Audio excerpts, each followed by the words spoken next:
Yeah.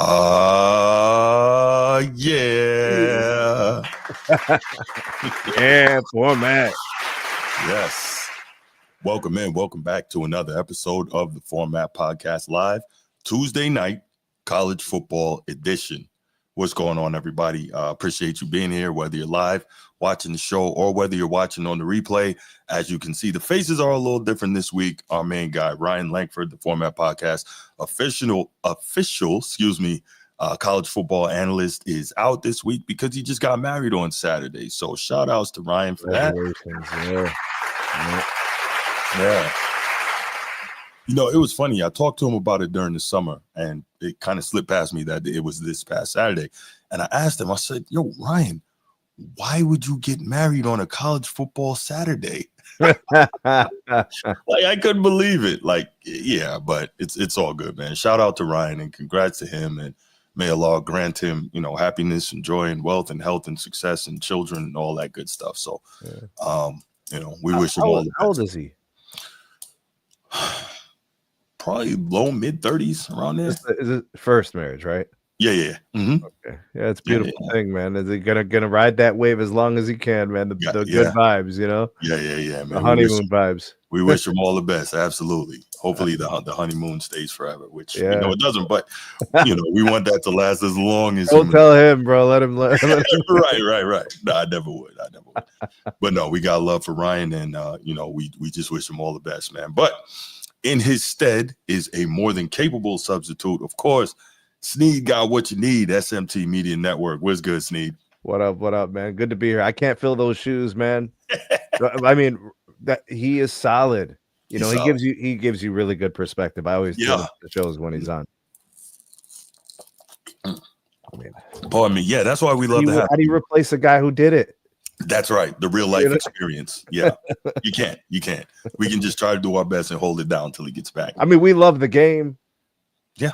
And we're true fanatics for our teams, but he lived it. He lived it. That's right. And so you always love that. And like you said, they can provide, the guys who lived it can provide a perspective that we'll never be able to. No matter how many locker rooms you're in, or how many articles you write, or how many games you watch, you never suited up, put the cleats on, went out there, got hit, caught a touchdown in the big house. He told me his very first touchdown in college was in the big house at Michigan. Dang. Yeah, that's a hell of a place to get your first one, isn't it? So he was staring at that crowd. He's just like, yeah. Well, no, he said he caught his first touchdown, and he's like, "Why is nobody cheering?" He's, "Oh, it's an away game." Yeah. Naive, man. So naive. Yeah, for sure. But we think we got a pretty decent college football show for you tonight. But before we get going, you know what we got to do. We got to give a shout out to the channel members, and of course, first channel member, Coach T of the Be Ready Sports Podcast. What's good, Coach T? Appreciate you. Appreciate the support. And make sure you guys support Coach T by going over to the Be Ready Sports Podcast, because in order to be ready, you got to stay ready. And he does a great job going ahead and highlighting the youth that hopefully we'll be talking about on this show one day.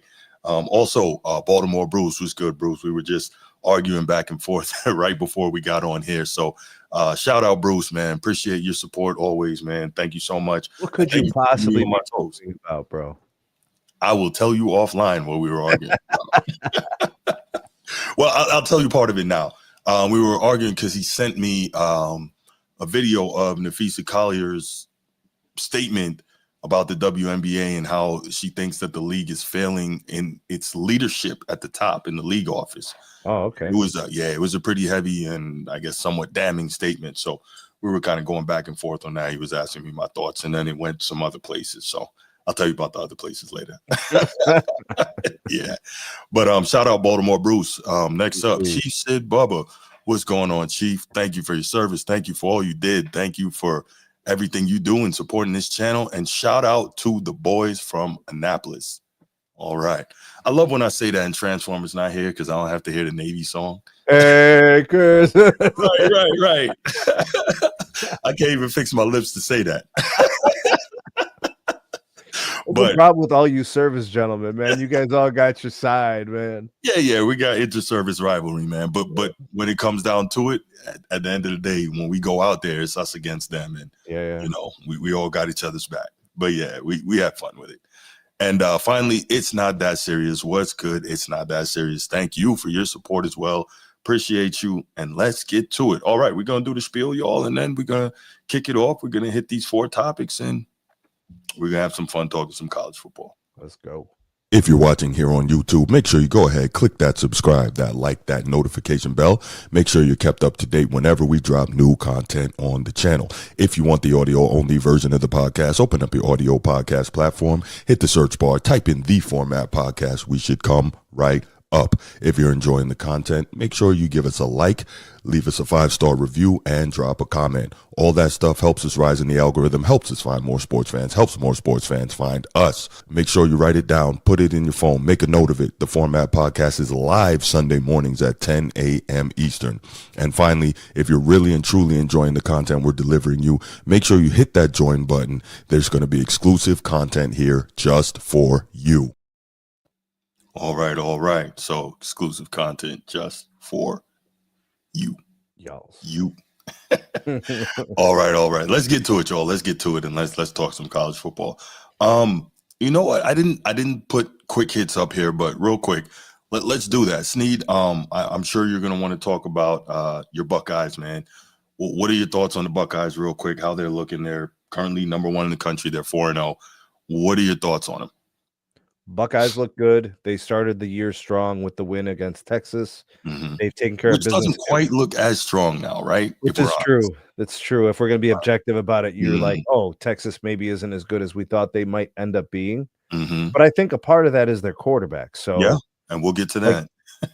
So Texas defensively is still pretty good. Mm-hmm. Texas running backs still look pretty good. Texas receivers still look pretty good. Yeah. Arch is really going to be whether or not they get better will be because he gets better. But anyways, to Ohio State, they've taken care of business every week they've gone out to play. That's right. Which is all I think you have to do if you're ranked number 1 and you've beat a good team. Yeah. And right now you're like, okay, we got to go in and just make sure we handle our business each week against inferior opponents. No letdowns, no mistakes. But I think at the same time, Bruce, you're wanted to see their young quarterback.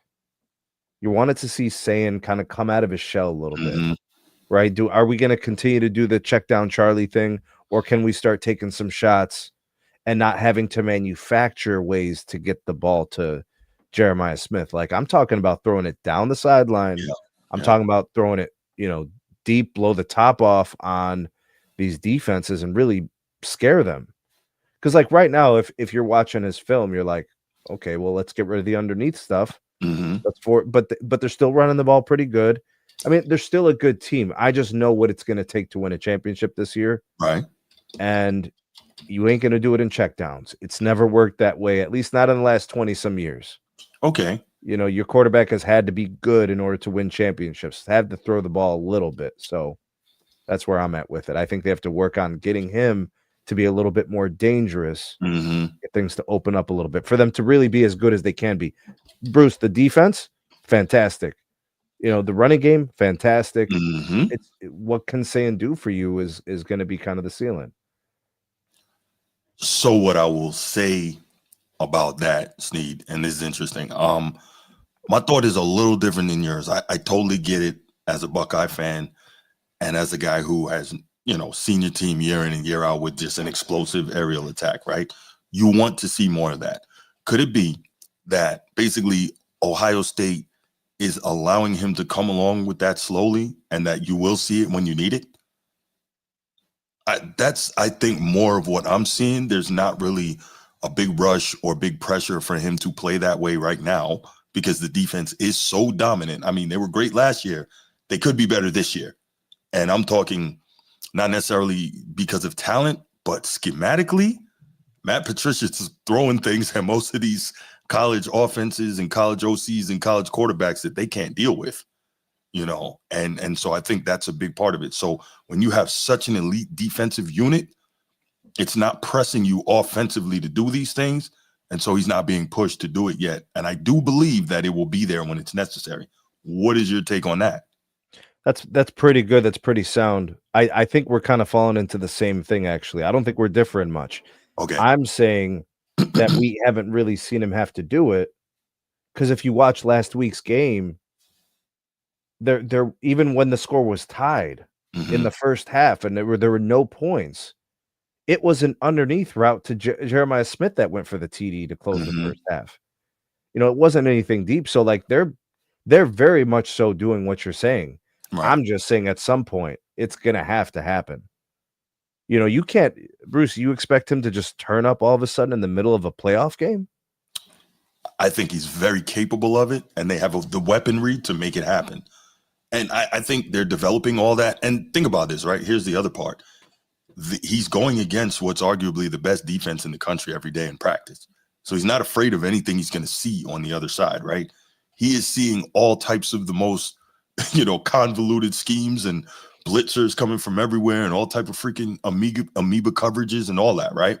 And so when he goes and plays against the other teams, he's like, oh, okay, I can deal with this. And so I think that maybe I'm wrong here. I'm no Buckeye fan, obviously, but I think that is lending some to what we're seeing, and I think that it could be very dangerous down the road. I think they just haven't been in a position yet where he's been forced to play that way. I'm a firm believer in like real G's do what they want and suckers do what they can. Oh, Right? So when okay. when you assert yourself and you Hmm. control, then fine. If that's the way Hmm. it's going to be, if we're always in control, then fine. But Hmm. if we end up going down 2 scores, let's say the defense has a bad game, there's no proof that he can get you back into a game yet. Right. And I'm not saying he can. I'm just saying I haven't seen it Hmm. because they haven't need to. Like if they needed to, then we would actually see it. And that's what I'm saying, Bruce, is like we haven't seen him in a tough position. Everything has Right. been fantastic and rosy. Yeah. Yeah. No. I get it. Totally get it. But yeah, that's a good one, and we'll have plenty of Ohio State talk down the road, and actually we'll have a little bit during during the first topic. But of course, you talked about Ohio State, and your co-host in here, so you know who's next. You know who's next, right? I gotta bring up the Irish. Obviously starting off 0-2, and it's I'll tell you, it's weird in a strange way. It's almost a blessing. Like obviously you don't want to start 0-2, right? But they did it and they played two really good teams, two top 6 teams, right? Miami number 3, Texas A&M number 6 as of now. They played both of those guys to the wire. So they didn't get blown out. They competed. You clean up a couple of things. The defense was terrible in both cases, but you clean up a couple things. Maybe you're 4-0 now, right? And so anyway, Notre Dame really playing well, and we'll talk. We just talked about saying, and we'll talk about some more in the second topic. But my guy CJ Carr, he's lighting stuff up here, right? And we'll get to it. But I think, as we discussed, it was just like we talked about, or my premise that Julian Sayin isn't being pressed to do that much.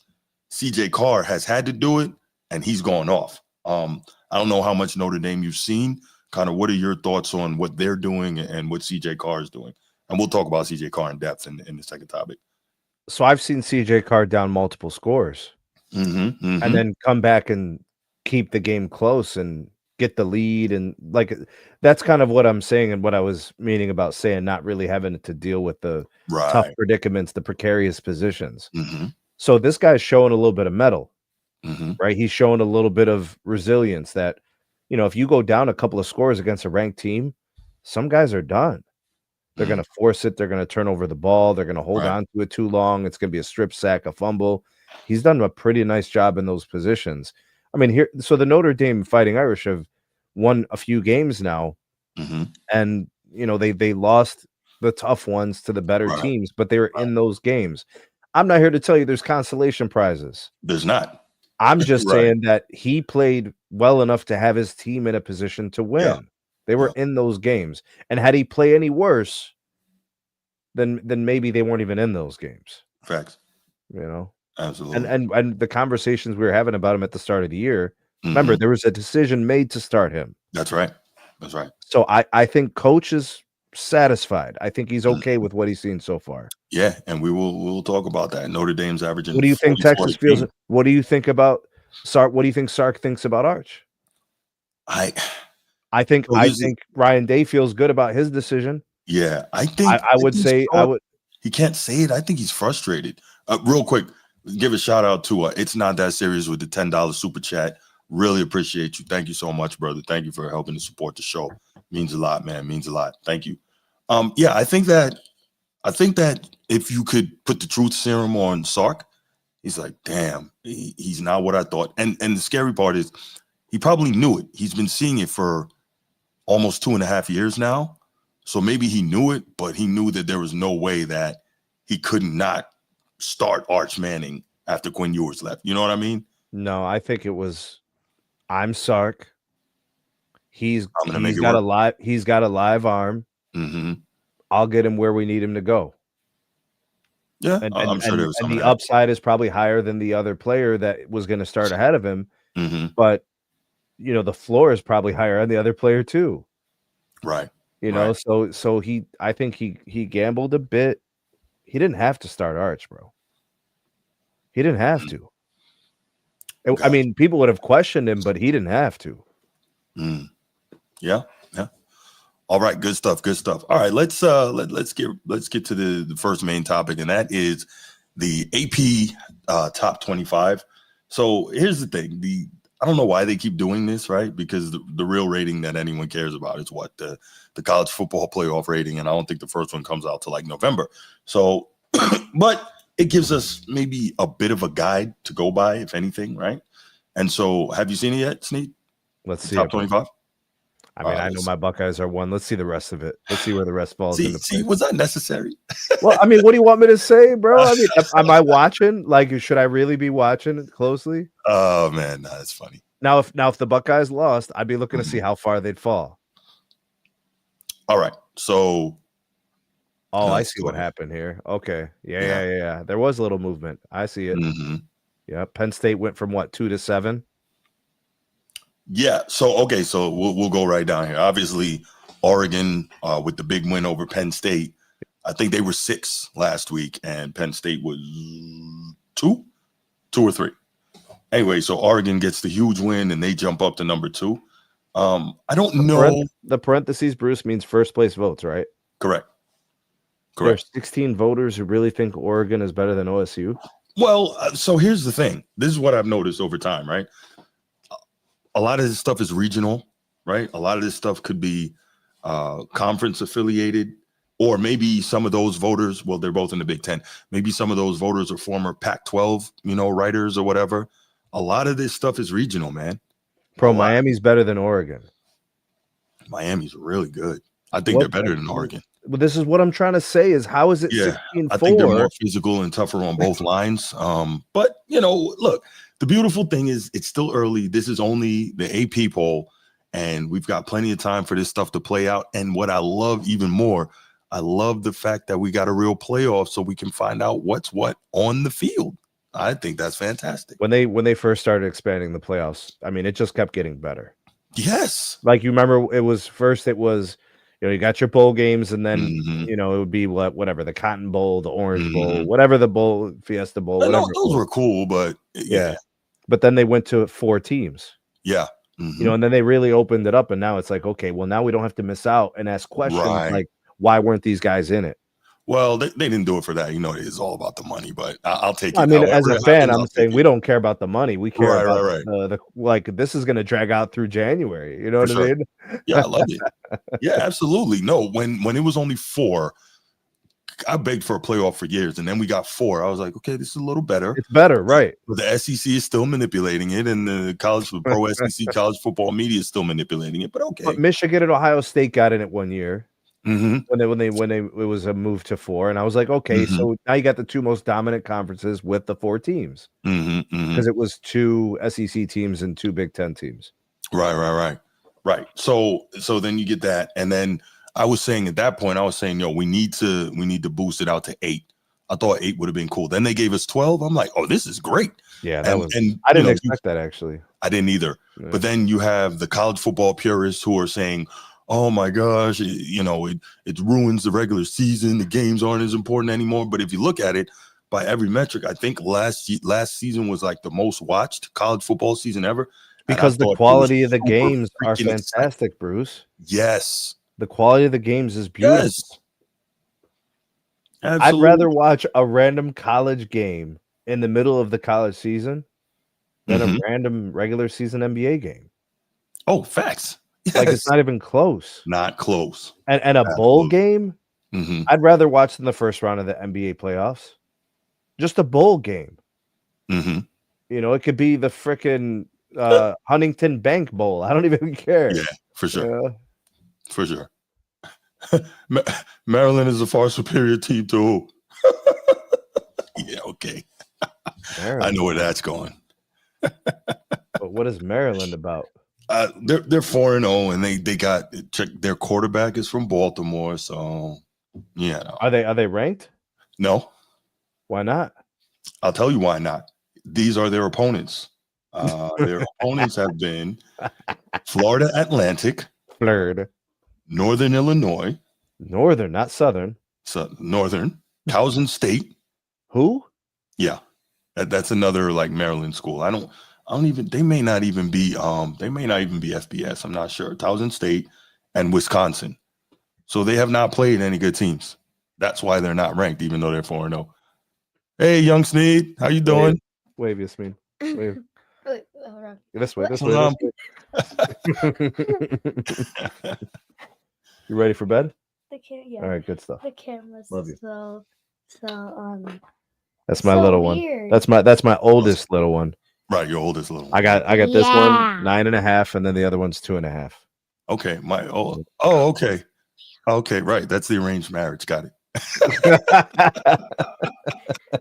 There you go. We'll keep tabs on the years, man. Yes. Ben's 9. We're all good here. But no, yeah, so Maryland has played nobody. That's why they're not ranked. So, whatever. It matters. The difficulty matters. So, like, To if a you lot of throw people, in it does if you not. throw in a ranked team, then they're 3-1, right? Mhm, Or 4-1 or whatever. Absolutely. Right, or 2-2, but yeah, whatever. Well, yeah. I mean, I don't know how those other games went, but Hmm. I mean, I would pump the brakes on them being ranked, sir. Exactly. I would just pump the brakes a little bit. Yes, Maryland has the number 1 defense in the country, and we know why because we just found out who they played. But Right. they didn't play at OSU though. They haven't played anyone. Where, are they playing Penn State? Are They're they going to playing get Alabama? smoked Are by they Indiana. playing Georgia? Are they playing?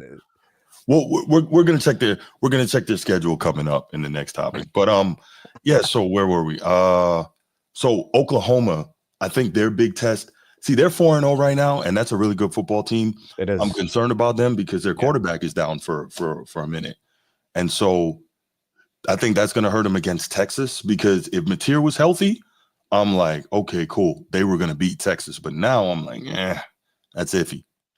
Okay, so right now Texas is Texas is number 9. 3-1. They're 3-1. They had a bye week. Okay. Yeah. And the only loss, in fairness, was a close game to Ohio the State. champs, right? So Right.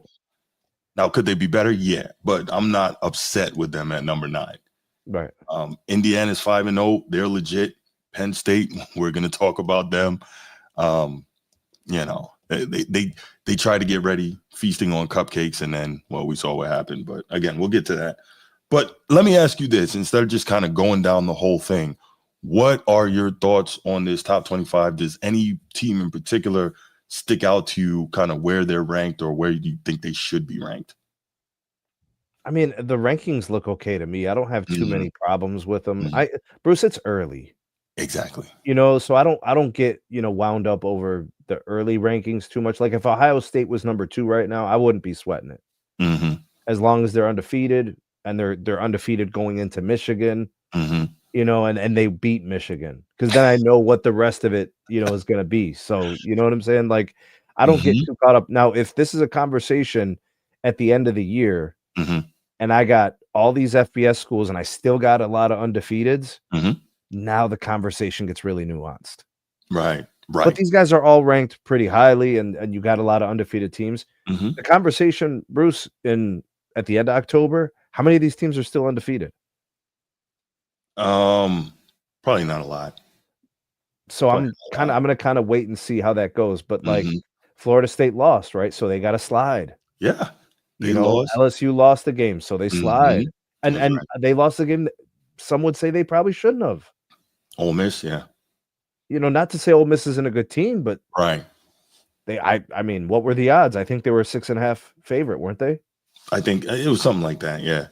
Everybody thought that LSU was, maybe people kind of overvalued them with the win over Clemson to start the year, but now we see that Clemson is not nearly what we thought they were going to be. If you lose a game, do you deserve to lose 7 to 9 spots?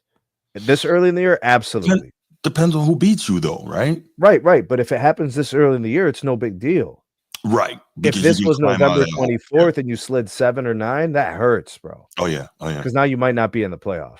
Mm-hmm. If that was the aspiration of the program. Mm-hmm. Mm-hmm. Like Michigan's 3-1, they're still top 20. Uh-huh. They went out the rest of the way and they get to that Ohio State game. I guarantee you they're going to be a top 10 ranked team. Yeah. Man, I love this. I love college football so much, and I love that we got a real playoff, and there's a possibility in the next few years it expands out again. There's just too much money. Now check out these You don't want rankings to take by it too far. conference, Bruce. Look at everybody's represented. Mm-hmm. You got some SEC, you got some ACC, you got some Big Ten, right? You got some mix. Yeah. No, you're right. You even got the Pac-12 in there. Like, it's mixed. Yeah. Yeah, absolutely. Yeah. It works out. It works out. And you will see the Irish climb up as the season progresses. I'm with you, bro. I'm with you. Yeah. I know what can happen in 2 months of football. I know. Right. Yeah. Chief said, Bubba, it's not really that much. Let me say this. There is a lot of SEC, but like if you look at the top 10, it's pretty balanced, right? Because the top 10's got what? How many Big Ten? 1, 2, You got ACC, 3, 4. So you got 4 Big Ten in the top 10, and then 1, 2, 3 SECs, and then you got what? An ACC. So it's pretty balanced in the top 10. I like it. This is good. Right. Mm-hmm. This is good. Man, I the think the Notre top Dame 15, hatred is you got real, some boy. more. You got Georgia, LSU. Yeah. So what's interesting, Sneed, and we'll open up the phone lines in a second. I never could figure this out. There's this, tremendous amount of Notre Dame hatred, and people have a right to feel how they feel about different teams, right? And that's cool. I understand. I don't have an issue with that. But people just talk about Notre Dame and say things without any information to back it up. Arkansas was one of the I believe a top 10 offense in the country, and we completely shut them down last week. Completely shut them down. So I'm just wondering, like, what is this talk that I'm hearing from some people in the chat? It's very interesting. They better call in. They better call in. Stand on business. Say what you got to say. You don't have to text it. You could call in.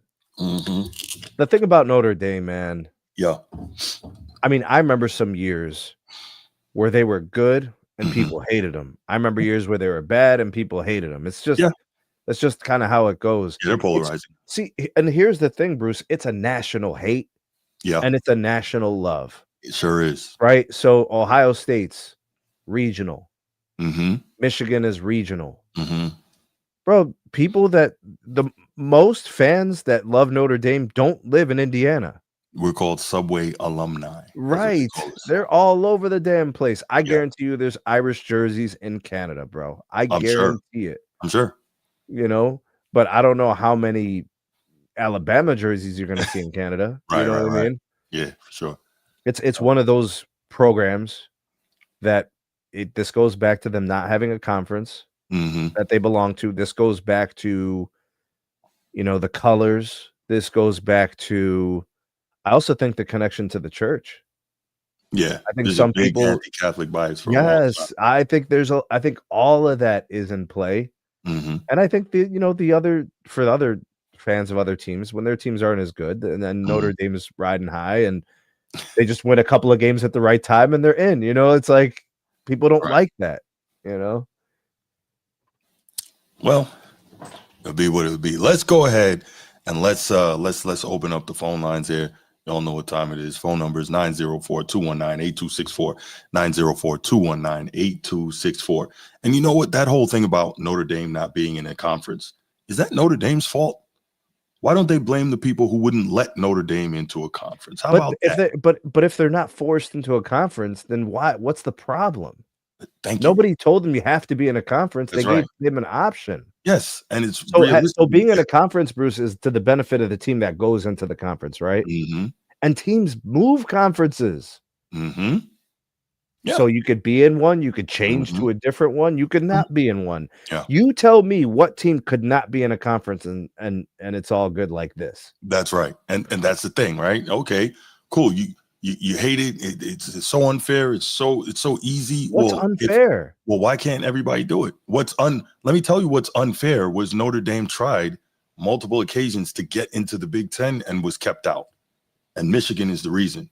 So let's not do that. But people don't want to do homework. Who was there at the time for that? So Fielding Yost was the first AD who he coached Michigan, I believe. And then this is like back in the 20s, 30s. And he coached them, and then he became the AD, and he was an anti-Catholic bigot. So he didn't want them in the conference. And I'm like, okay. And then I believe that's the history. It goes back to the 20s and 30s. Yeah. The 20s is when the USC Notre Dame rivalry started as well. And that's when Notre Dame started to build the national fan base because they had to take trains all over the country to play. This was that Rose Bowl era, wasn't it? Mm-hmm. Yeah. Pasadena and all that. Yeah. So, like let's not, people want to take shots and talk all this. Notre Dame didn't choose to be they didn't choose to be independent, but they're independent now and people got a problem with it. Steve, what's going on, my brother? How are you, king of the chat? I'm good, brother. What up, Steve? What up?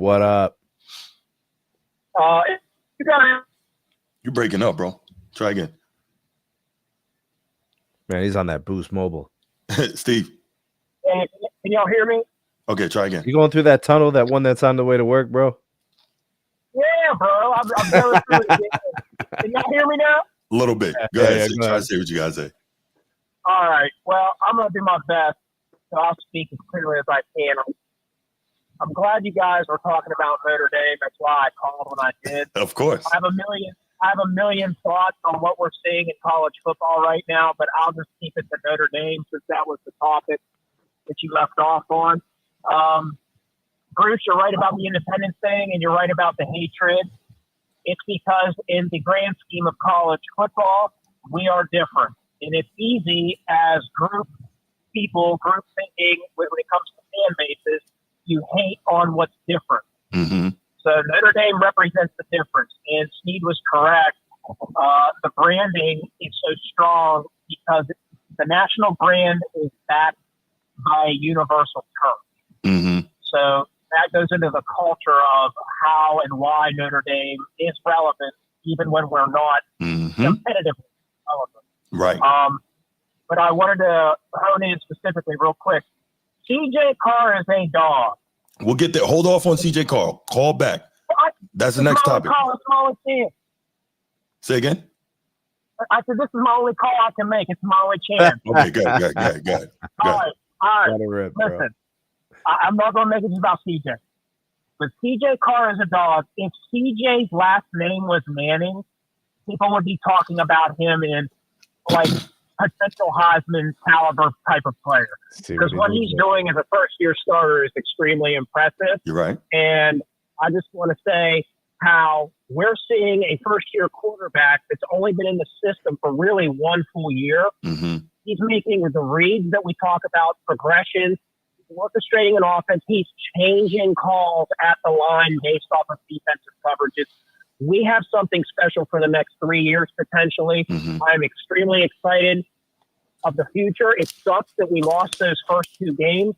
The Texas A&M game is going to come back to bite us. We're going to really regret that. But that wasn't on him. That was on our defense. Mm-hmm. But That's I right. just wanted to emphasize, everybody hating on Notre Dame, CJ Carr is going to be a household name for the next few years. There we go. All right. But yes, that's it. I'm sorry I hijacked and moved to this topic, but this was my only chance to call in before work. Got you, man. I appreciate the call, Steve. He's All right, fellas. Y'all stay take care, blessed. Steve. You too, man. All right. The to Steve's point, CJ Carr has improved every week Yeah. as the competition. Hold that. We're gonna talk first year QBs. Hold that. But I get his point. I know where you're going. Bruce, call back, man. Call back, Bruce. Anybody else that has any thoughts on the top 25? We'd love to hear them. It's the opposite of Arch, bro. It's the hold it. Chief said, Bubba, what's going on, man? What's going on? I don't know. Say again, Chief. Working. I know. Hey, I came to the game. I don't hate Notre Dame. I just go root for my team. I got you, Chief. I got you, and I respect that, of course. But I thought y'all did a pretty great job though playing. And I would like to thank Notre Dame for getting rid of Sam Pittman and 4 other coaches we don't need. Yeah, so they cleaned house, man. They're gonna be the house, but I think you guys got a contract to play up. So I don't know. We play you guys next year. Say again. We're coming there. Oh, okay. It was a home and home. Cool. All right. We're gonna smack you around in South Bend too. Very nice. Very nice. Oh no, Bobby Petrino. I think Bobby P gonna get us right, as long as he don't mess with no co-eds or record motorcycle. Well, hey, look. No, Bobby Petrino is a heck of a coach. He coached Lamar to that Heisman, so obviously a lot of that was Lamar. But we get the point though. But I get it about being independent because some of my favorite players from Notre Dame, my guy. Well, he's underrated. One of the greatest receivers ever. And good old Tim Brown. Yeah, for sure. Rocket Ishmael. Yes, sir. Bus. Yep. Coach Lou Holt. Mm-hmm. So I could understand from a nation standpoint because it's somebody everywhere can relate to someone on Notre Dame. So I give y'all that. No doubt. Yeah. But other than that, So I'm looking. Are you good with the top 25 the way it is, Chief, or would you move some things around? Or we said, it's still early, but are you good with it? It's still early. I'm good with it. Okay. So I just gotta wait to play out. So, but I'm interested. Baltimore Bruce got me thinking about Maryland. I want to see how the Terps do. Yeah. Okay. Hey, it's a playoff system. Anything can happen. No, absolutely. Anything's possible. Right. For sure. Just ask KG, right? Yeah. But other than that, I think that's about it. But I'm looking forward for us coming out there next year.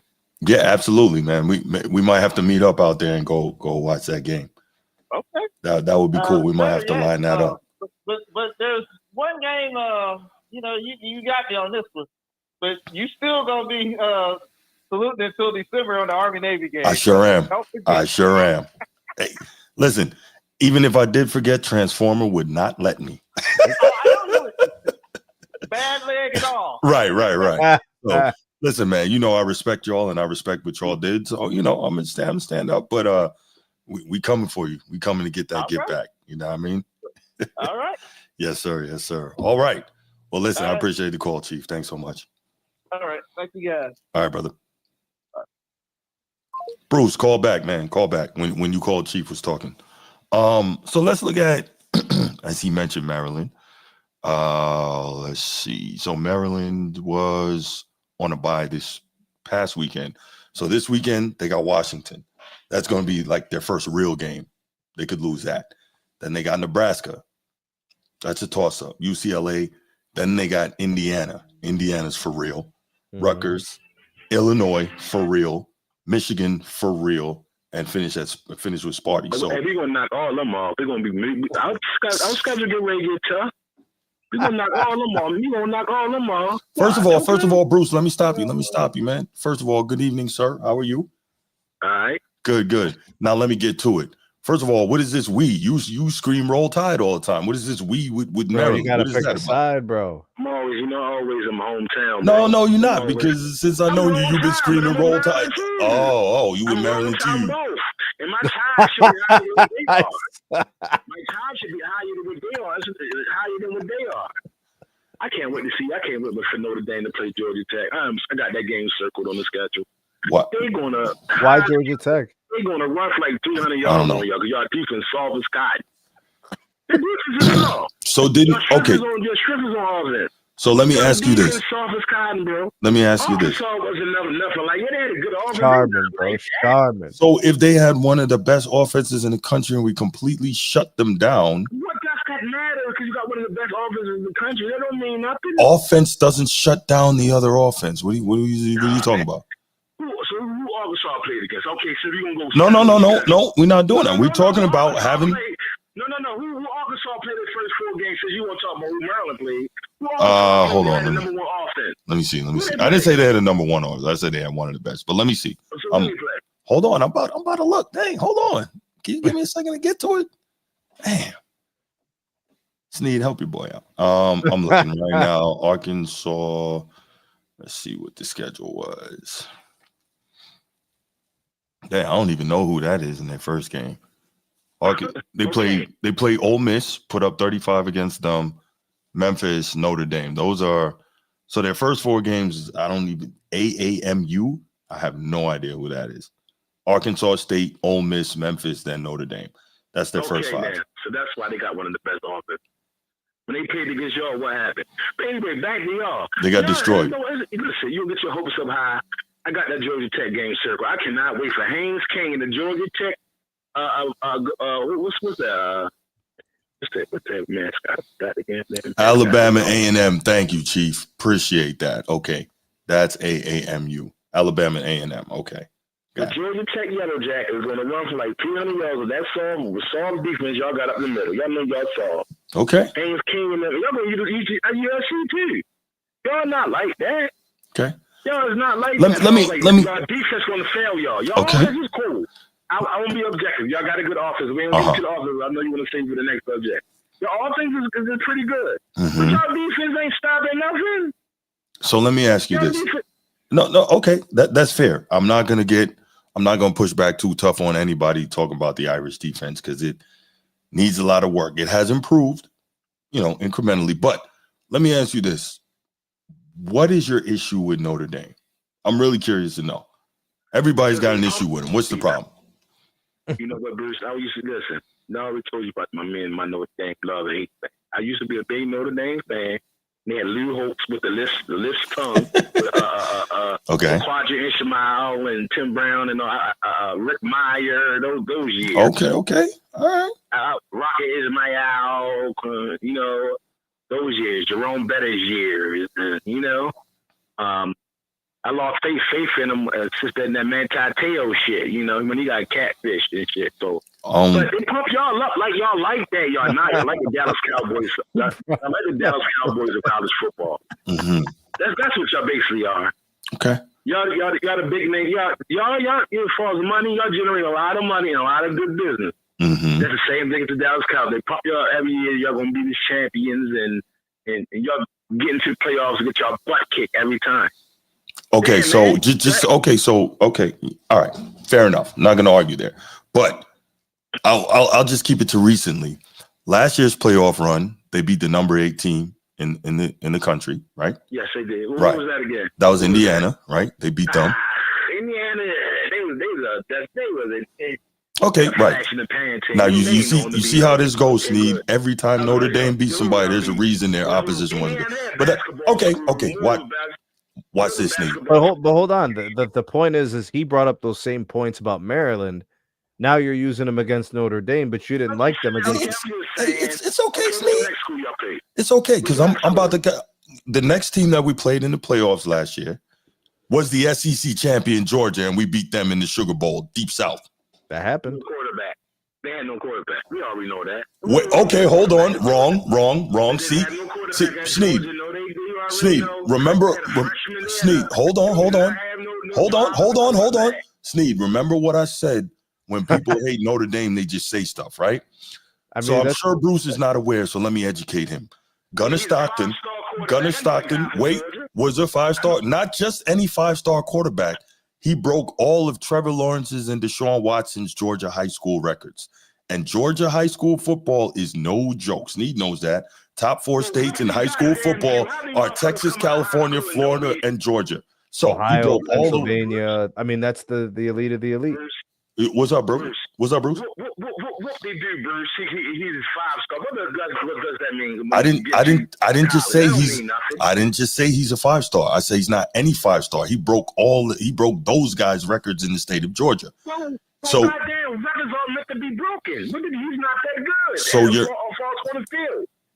How did he look on the field, though? So against us, not good. Not a lot of people look good against us last year. However, what I'm trying to say is this: you weren't saying that when he won the SEC title last year. So the argument is that Notre Dame doesn't beat anyone. Notre Dame doesn't play anybody. So they beat the number 8 team in the opening round of playoffs. Then they go to the Sugar Bowl, beat the SEC champion. Then next up, they go to the semifinal in the Orange Bowl, and they beat the Big Ten runner-up. And then finally, they finish it coming up short against Ohio State, who was clearly the best team in the country. Let me ask you this. When was the last time y'all won a ring? Won a trophy, Bruce? 88. It's been a very long time. 88. It's been a very, very long time, bro. Just like the Dallas Cowboys. Y'all one and the same. Okay, that's cool. It's an absolute embarrassment. Absolute embarrassment. I don't know if I would go that far, bro. But you know what's the difference, though? Hey, you can go ahead and roll Tide. You know, our guys got to go to class and actually get into school. So we'll remember that. We'll remember that. You play Ohio State this year, Maryland. I think you play Michigan. No, you don't play Ohio State, and you're lucky because they would smoke y'all. No, I bet they wouldn't. We got dogs on Maryland. Okay, watch when Maryland plays Indiana. Indiana's gonna smoke them.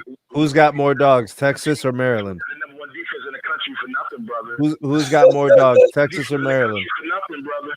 All right. We being coached up pretty well up in that College Park, bro. Hey, Bruce, just wait till they play Indiana, and we'll be back. We'll revisit this. Saturday, right? Nah, not this week.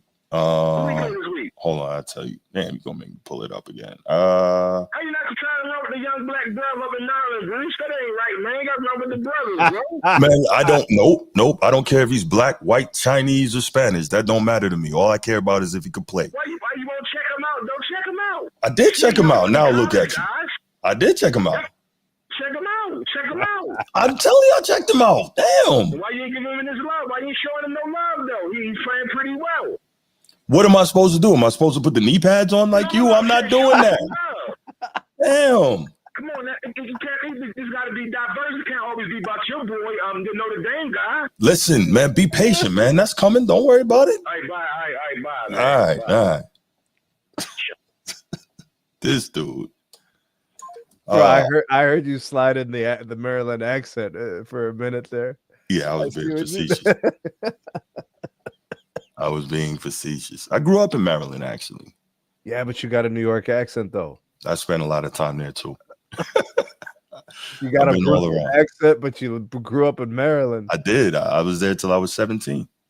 After I graduated high school, I left. I'm trying to find this. All right, we'll catch up to the bro, schedule. Bruce's calls are crazy, bro. It's always all over, bro. Yeah, you already know. You already know. All right, let's take it to the second topic, and we'll figure out that Maryland topic. So, as he was bringing up Maryland, right? So we want to talk about the first year quarterbacks and how some of them are playing extremely well. And as you can see on the thumbnail here, I've got 3 of them who are really doing their thing. Obviously, that's Julian Sayin of the defending national champion Ohio State Buckeyes, who we briefly discussed earlier. We have Bruce's guy, Maryland quarterback Malik Washington, and of course, my guy, Notre Dame quarterback CJ Carr. And we'll talk about them, kind of break them down more in depth. But just to start, Snead, so obviously you started talking about Julian Sayin, and I think so. Here's my question: are you more concerned with him or concerned with the coaching that you feel might be holding him back? I'm not concerned. I'm just waiting for the moment. Okay. I have trust in the coaches. I have trust in the player. I have trust in what's around him. Right. I'm just waiting. You know, it's like, you know, you're waiting for the monumental moment where he arrives and makes a game-winning drive, makes, you know, this incredible throw. You know, they just him and Jeremiah Smith just connect on a, you know, on a level that just kind of makes them unbeatable. Right. Like I mean, that's what I'm saying. My concern is ultra low, as close to 1 out of 10 as possible. Okay, so I misinterpreted a little bit. Yeah. So so you're more just impatient. You're Yeah, I'm waiting for very the impatient. explosion. Yeah. Because he's got a big arm. Yeah, he does. He You does. know, I so noticed that in the first game. I'm like, yeah, okay, he can yeah. deliver the ball downfield with relative ease. Yeah, Mhm. that's good stuff. Yeah, he's let's see, I had some numbers up here. Where are my there we go. So he's got 779 passing yards, which is not, you know, that's probably in the lower half of the country. But again, to your point, they haven't really let him uncork it, and they've been running the football extremely well.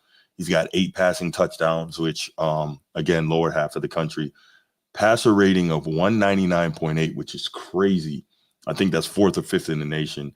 And a QBR of 81.1, which is 15th. And QBR is obviously from 0 to 100 or 99. But gonna want to see the average distance of those completions. You know what I mean? You want to kind of, because I feel like there's a lot of intermediate stuff. I can see it. Like, yeah, I can a lot see of it. intermediate stuff. Let's take a look here.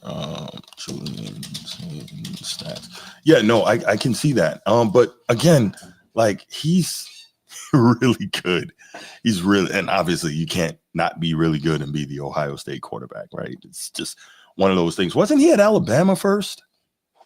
Was he recruited by I Alabama? think he was at Alabama first, and he left to go to Ohio State. Let's see, pulling up the stats now. I don't think he ever played at Alabama, but I think he was there first. Okay. Anyway, so let's see, average. So his yards per attempt this season are actually 10 yards per attempt. That's not Air bad. yards per attempt. No, not at all. Air yards. That's better than I thought. I thought it was going to be closer to 10.63. 8. Yeah, Right. I thought it was going to be closer to 8. I don't know. I guess it's deceptive because like I've been saying, I'm waiting for these big throws. It's been like here and there. It's been sprinkled. Maybe it's by design, Bruce. Maybe it is. I really do believe. Yeah, maybe it's by design. I think they're under no pressure to do it right now, so they're like, okay, we don't His have completion to. percentage is good. Yeah, like we don't have to release him yet, you know.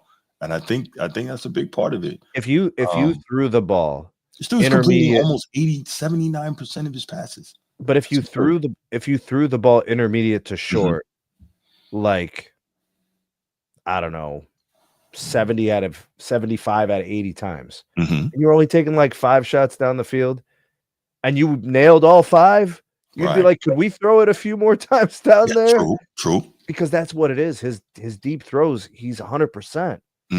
Which means when they do call it down there, it's magic. I'm just being greedy, bro. I know. I see that. Man, look, just relax and, you know, take the wins. Take the wins right now. Yeah. Yeah, he's playing well, and I think his confidence is pretty high. I think he's staying within himself. A quarterback's worst nightmare: sacks, fumbles, strips, happy feet in the pocket. Right. You know, missing the process. You know, the reads. He's done a nice job with that. I ain't gonna be tripping. Yeah, for sure. Here's my question to you. It's kind of unfair, but I'm gonna ask it anyway because I do those things. Do you think there's any quarterback you would trade him for if you could? It's hard for me to answer that because it's working right now. Oh, right. If they had 1 loss, I might have an answer for you. Right. If they had 2 losses, for sure, I would have an answer for you. Right. But it'd be hard to pick someone else because, I mean, I don't want Arch Manning. No. You know? I'm not mad at you for not wanting Arch Manning. But if CJ Carr's last name was something else, I'd say I'd take him. I got you. But I remember Lloyd Carr, you know what I mean? So I ain't playing that game. I got you. He's like, no, team up north, bro. We don't do right. We don't want used cars at Ohio State. There's a couple of really good quarterbacks in college football that probably have shown us a little bit more than saying, but they've been asked to do more than saying. So I don't know. I'm going to stick with saying. And that's my thing. Yeah. He hasn't been asked to do it. They haven't needed him to do it yet. It'll be okay. Yeah. All right, cool. So let's go on then. So we got Julian saying, and I'm gonna save my guy for last. So now let's go to Bruce's guy, not this Bruce, the other Bruce, Baltimore Bruce. Malik Washington, who is, in fairness, a heck of a player, but could be a bit overrated by the ultimate homer, Baltimore Bruce, and could be overrated by the competition that he played in the first 4 games. And you know what's interesting? Since, we got the stats and all that together, right? We do stats here. What I think is interesting is that even with the less than stellar competition that Malik Washington has played in his first 4 games, do we know he's completed less than 60% of his passes in this modern era of short stuff and dump off and passes to the flat and passes to the running backs out of the backfield? Easy stuff to boost percentages. Less than 60%. Interesting. Bruce, who's the comp for this kid? I don't know yet. I got to see more. Okay. I don't know yet. I can't say. Now, he's talented, so I'm not trying to sit here and say. I mean, I saw him play like 2 weeks ago. Yeah, he's good. Yeah, he's a good player. Yeah. I mean, they were scoring.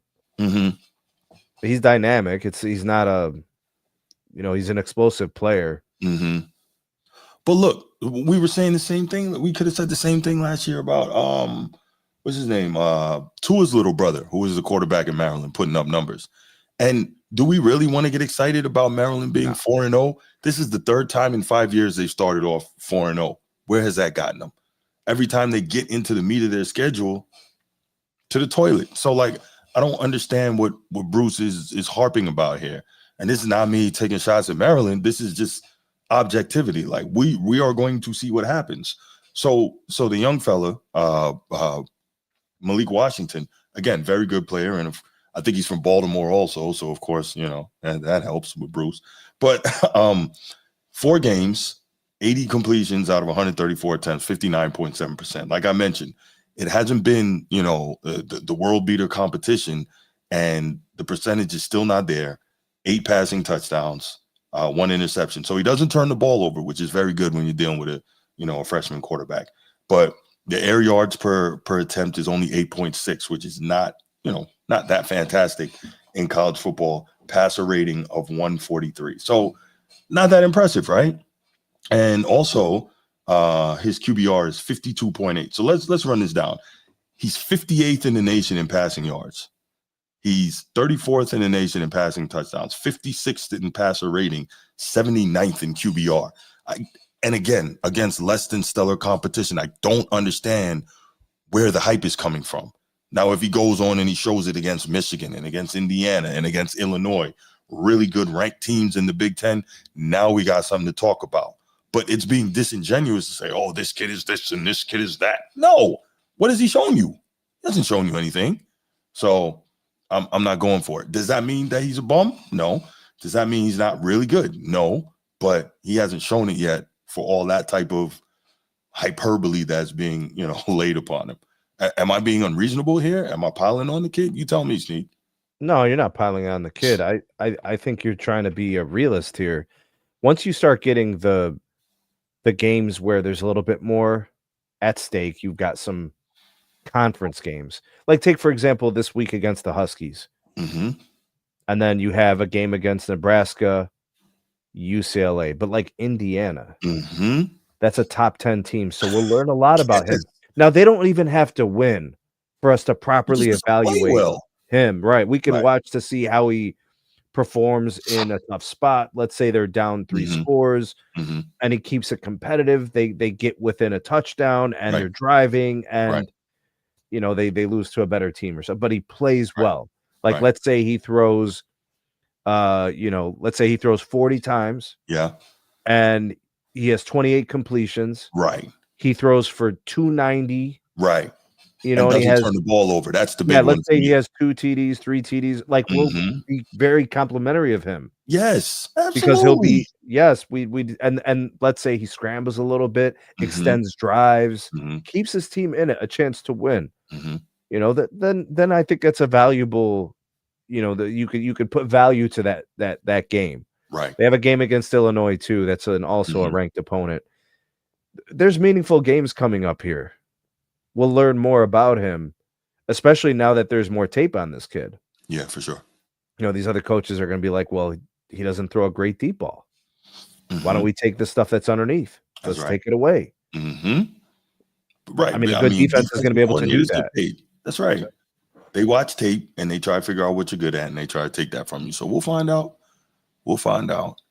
But yeah, you a hater. That's the low information response. What that really means. You know what, Brucey, you don't even want to talk about the Ravens right now, bro. You do not want to do that. I'm the Browns guy, and I'll cook the Ravens right now. I will. Let's not go there. What's the Ravens record right now? They're 1-3.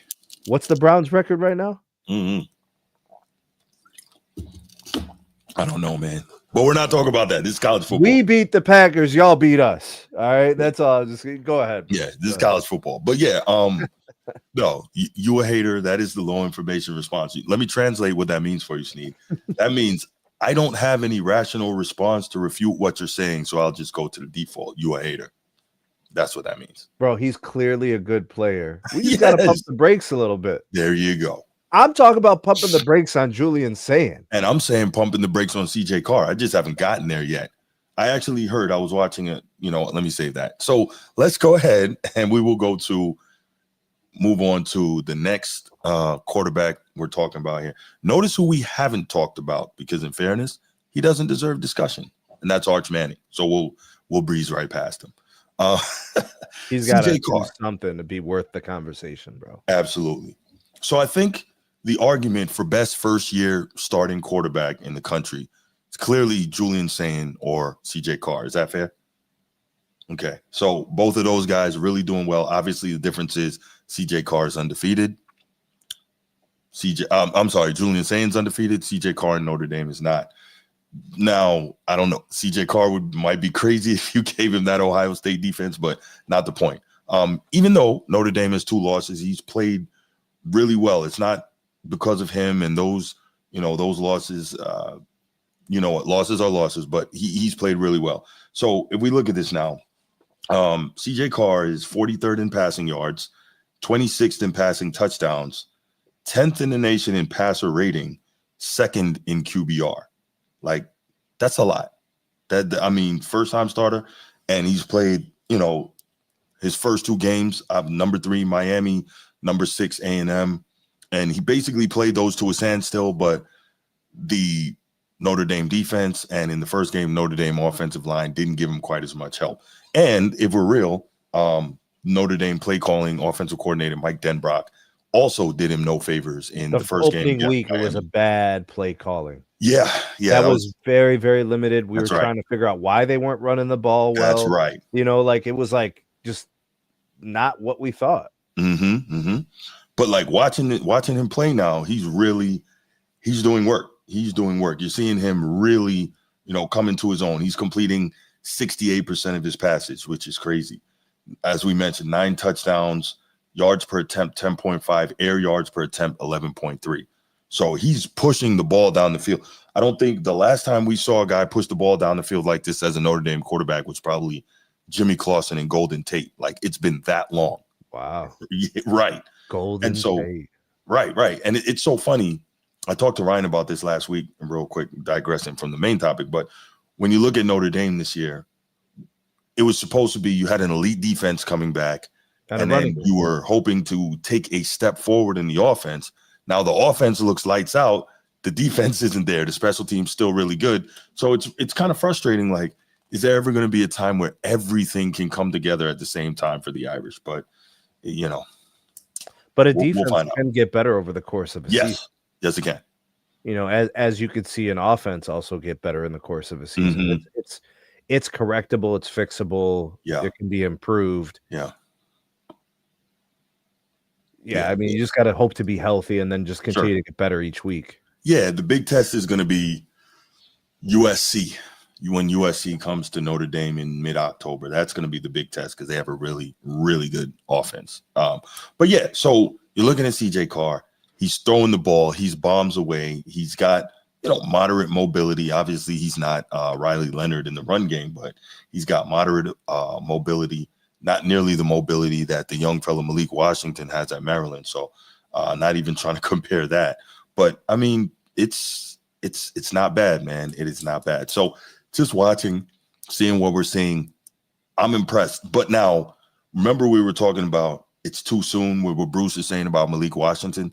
I'm going to give you the exact same thing. It's too soon. I was listening to a pod. I believe it was it was one of the CBS Sports Football podcasts. Danny Cannell and those guys are on it. Can't remember the name. It escapes me at the moment. But one of the reporters was saying, based on what he's seeing, they're saying that CJ Carr is going to be the number 1 overall draft pick following next season. And I'm like, it's been 4 games. Can we chill? I don't know why we do this. It is a new thing. I mean, not net, like for the last 10 years, hyperbole. Yes. And sensationalism. Yes. Is at an all-time high. Like everybody was like, oh, Wemby, right? When they were talking about like Victor Wembanyama. And I'm like, he's really skinny. He's got to fill out a little bit. And everybody's like, no, he's a 7'5" KD, blah, blah. Yeah, bro, do you know what KD is? Somebody said that if Wembanyama turns out to be Hakeem Olajuwon, that's a disappointment. I'm like, what? What? Yes, that was said before he got drafted. Yeah. How? See, bro? Yeah. This is how you know people are losing their damn minds. Hakeem Olajuwon winning Defensive Player of the Year, MVPs, back-to-back championships, blocks leader. And it's a disappointment? Bro, if you asked Wemby what he would say, I would love to be compared to Hakeem Olajuwon. Right. But anyways, the hyperbole, the sensationalism, the jumping to conclusions after 2 games. Let's celebrate the games. Let's watch the player develop. Let's talk about how great they were in a game. Yes. Let's not talk about how he's going to be drafted in 2 years. Because this kid's probably trying to get ready for week 6. He ain't talking about getting drafted in 2 years. Yeah, no, you're absolutely right. The sensationalism is crazy. And I mean, realistically, if we're honest, that goes all the way back to the 1840s in the New York City penny papers, where they were talking about like moon men and all this type of foolishness. But it's like that went away for a century and a half, and now it's back again. And it's like, come on, but man. like Bruce, we could see everything now, right? We have access to everything instantaneously. Right. And I don't have to just watch a clip. I can, because if I watch the game, like the whole game, I'll be like, wow, he was really poised in the pocket, made some really good throws. I'm not going off of his best 3 throws and going, oh my God. Right. I haven't seen this before in my life. Yeah. Yeah, no, it's crazy. And he's, he's really playing well, but and I also heard someone saying, well, is it possible that if Notre Dame goes undefeated the rest of the way, can he win the Heisman? And I'm like, oh gosh. but now you have to pick up the new juicy story, right? Because who are the Heisman favorites coming into the season? Arch Manning, it's not going to be him. Right. Cade Klubnik, not going to be him. Right. Garrett Nussmeier won't be him. Right. So it's those are the top 3 guys. Yeah. So you got to try to find, okay, who's the new Arch thing still never made any sense to me. Come on, Bruce. We can go back to that show. I'm like, I don't get it. And you're like, yeah. And Transformers like, yeah, they got him as the favorite. And I'm like, I don't get it. Yeah. Shout out to the king of the chat. He was right about Arch Manning, or so it seems. Yeah, you know what? And we'll talk about it in the week 6 look ahead. We're going to find out what Arch Manning is when he faces Florida's not a great team, but they've got a lot of athletes and that defense is solid. So we'll find out. We'll have to see what the line open is too, to see where the money's going. Okay. To see what people think. Okay. We'll check that out. Because I've got my take on where I think that's going to go. He's in a better position to beat them than Ohio State. And he was in that game against Ohio State. So, I mean, he could surprise some folks. You never know. Yeah. But, I think these are clearly the 3 best first-year quarterbacks in the country. And, we got what we got. Let's go ahead and open up the phone lines. I'd love to hear if there's anybody. Maybe there's somebody that we forgot among the first year quarterbacks in college football that is getting busy and putting work in, or maybe I overstated the case for CJ Stroud, and maybe I didn't give Malik Washington enough love. I thought I was pretty objective about it. But yeah, I'd love to hear from you guys on that. So anybody who wants to call and give us your thoughts on that, we're here for you. Malik Washington probably has the most upside to improve. Oh yeah. Right. So like going from point A to point B, he could probably improve the most. So we could say like he could come along, to the greatest extent. I think from the other guys we named, they're much more polished and developed at this point. Yeah. Sure. And it might be just because of the players around them. It might be that they're just afforded a more polished offensive process. You know what I mean? Right. And then obviously CJ Carr's grandfather, national championship winning head coach. So he's been studying film and, learning nuance, for a long time now. But I guess we could say the same about Arch, but apparently it hasn't quite taken the same, I guess. But remember, his dad, Cooper, didn't play football. No, but, obviously he had his grandfather there. He's got his uncles. And apparently David Cutcliffe has been coaching Arch Manning like individually since he was 10. Okay, so if that's There's true, not a lot of excuse there. So if that's true, why are his best plays scrambles? I don't know. Why are his best TDs 10-yard scampers in the red zone? Maybe he's been encouraged to do that because he's the first one since his grandfather that has real athleticism on the move. I don't know. I think that's very nice of you. I don't think so. That's all I can come up with. I think you're being a nice guy, bro. Man, let me stop being a damn stupid. What up, Bruce? Kid from Notre Dame really balling out. He's been impressive from what I've seen. He's tough. He got heart. I'm being serious, and I'll not be bullshitting that speak all the time. But you're right about the defense, though. The football falls to football. Like watching ball, the kid is really good. He got heart, He's tough. He's a tough son of a gun, man. And QBR number 2 in the nation is pretty impressive, man.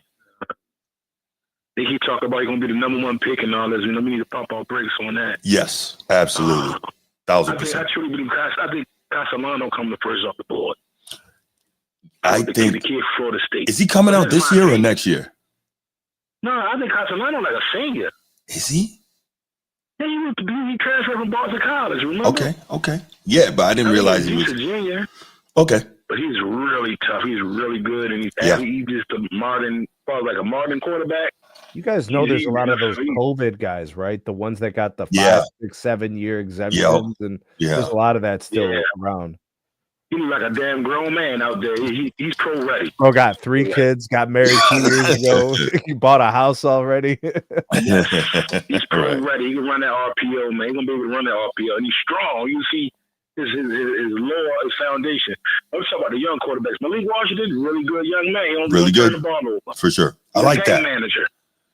I think he's more than a game manager, Bruce. And to your point, I love that he doesn't turn the ball over, because that's normally a problem that the young quarterbacks have. I love that. That's really good. Yeah, so you was truthful about, every time around, let me always start off 4-0. He's better than Tua brother, though. I think he's a little bit better than him. I don't know. He may be. He's a little bit better than Tua brother. Where's Tua's brother? I always start off 4-0. Then he's they in the get pros to now. thick of that schedule. That's when they said, I think this big year going to be a little bit more different, because I've been watching their games. They got a tough defense. They playing well. They're being coached well. Everybody in the right spot. See, listen. You gotta have, like, that's how Belichick was winning all those Super Bowls. I don't mean to go to the NFL record. He didn't have like super big name players on defense. He just had them in the right spots and he coached them up. And they always had one of the best defense. So coaching is big. But as far as I believe Washington, he got some time. I'm gonna put my brakes on. I got to see, like you said, I got to see me play Indiana, Michigan, those games. I think we play Penn State too. They're in the Big Ten. So I don't know. Or they play Illinois. You got Illinois. So. As far as Notre Dame and Farr, he's really good, man. But your defense got to tighten up, man. Y'all looking like the Ravens out there right now. Absolutely. Got to get better. You're right. Y'all giving up entirely too many yards, and that game against Georgia Tech gonna be in that USC game. In that Georgia Tech game, they not pistol wins for y'all. Not at all. Not at all. Georgia Tech undefeated, number 15 in the country. Good football team. Yeah. See, if Ravens ran that offense, I think it would be unstoppable. They won't do nothing like that. Like him keep that run. I don't know the name. What is it? Wishbone offense? Yeah. It's crazy they're still running that. They've been running that stuff. That is an old offense. They're 300 yards a game. Yeah, they really be punishing. So y'all got a tough one coming with them. Yes. They got a slobber knocker. I hope y'all get y'all defense together by then. Well, you know what I'll say about that? Let me check it. I think that we're somewhat used to playing those type of things because we got to play Navy every year. And you know they run that triple option. So that helps prepare you a little bit. It's not the exact same, but that helps prepare you a little bit. As far as the kid for Ohio State, he don't jump off the screen to me, but he gets it done. You know, I mean, he don't jump off the screen, but you know. Yeah, no, agreed. Arch, man, I think a lot of that, he in his head a lot too. That's what I think it is too. That name, he got a lot of pressure on his back. I think you should give him a little bit of grace. I think he's gonna be good. He's gonna be good, man. He's gonna get it together. The pressure that's mounting on that kid, man. The name and how he hyped him up. Talk about he's gonna be the first off the board. Yeah. No, but other than that, man. Yeah, man. So yeah, Barr's pretty good, man. I ain't gonna bullshit you, man. I know I'll be fucking with you about Notre Dame. Hey, Bruce. Y'all ain't gonna go. Y'all gonna lose to Georgia Tech. I truly believe that. We don't play Georgia Tech this year. They do play Georgia Tech. I'm looking at the schedule right now. So next up, we got Boise State, North Carolina State, USC, Boston College, Navy, Pitt, Syracuse, Stanford. We don't play them this year. Okay. Well, that Syracuse game gonna be tough. Yeah. He got to do his coached up there and the USC game. But yeah, man, your far's pretty good. You're gonna keep up these sheets tight. Y'all in good hands with him. Y'all just gotta get that defense together, man. Correct. All right, man. I'm out, man. All right, brother. Appreciate the call. All right, bro. Yeah, he definitely was right about that, man. Gotta fix the defense.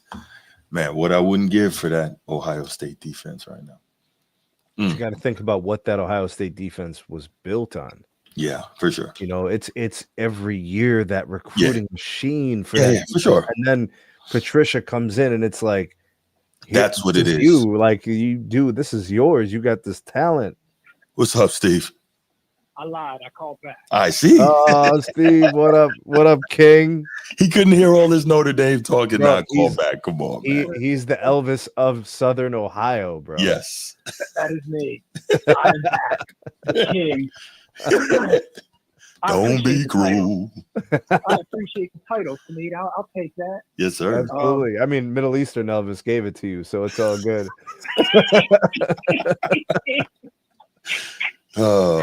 But I can't take too long. I want to hone in on a few specifics. Sure. I'm glad you guys are talking about CJ the way he is to this point from what we've seen. He deserves some credit. Yeah. Now the whole first round draft pick stuff, people got to chill. That's just the culture of sports right now. It is. People see something flashy and shiny and they jump to it and then they go crazy and then they start twerking and it's like pump the brakes. Right. We got as much as I'm high on CJ, but how many knee pads can somebody own? You know what I mean? Well, depends on who they're a fan of. They might go through them a lot, you know? Right. But I wanted to bring up Arch. And this is going to sound I'm not trying to be a hater. No. Honestly, we get it. Objective. You know me. I got my picks and my takes and for stuff, sure. But if I'm wrong, I'm like you. I'll admit I'm wrong. Right. But the things I saw that stood out in the Ohio State matchup, which made me call and have such a strong stance so early, which at this point I would say I'm dancing. Yeah. I'm right a little bit on this. You are. That could change. I've always said that. I'm not saying he'll never be good, but the problem is a lot of these young guys who are coming in that you've named. Now, I'm not as familiar with the cat from Maryland. He's been playing well. Granted, it's not against very good competition. But of the bigger schools where we're seeing first-year guys really get their chance as a full-time starter, I saw things in Arch week one that stood out to me where I said, this is a problem. Where we watch CJ, because this is a two fair comparison. The one kind of is at a big name school and worked his way to this point. The other one went to a big school and was crowned way too early. But where we're seeing as far as they're at in their first year, we've seen both of them play top 10 opponents. We've seen who's made throws. We've seen who's moved offenses. We've seen who can make reads on defense. Arch cannot do these things, and it's going to be, like I said, week one. By the way, Arch has better weapons, by the way. Arch does have better. Arch has better wide receivers, like more capable, more talented, more skilled, faster. There's more separation. There is. He misses more throws. That's it. Yeah, he does. The only thing I'll give in CJ's favor is he probably has a better backfield. But the guys outside the hash, the tight ends, the defense around him, Arch has a better roster. He does.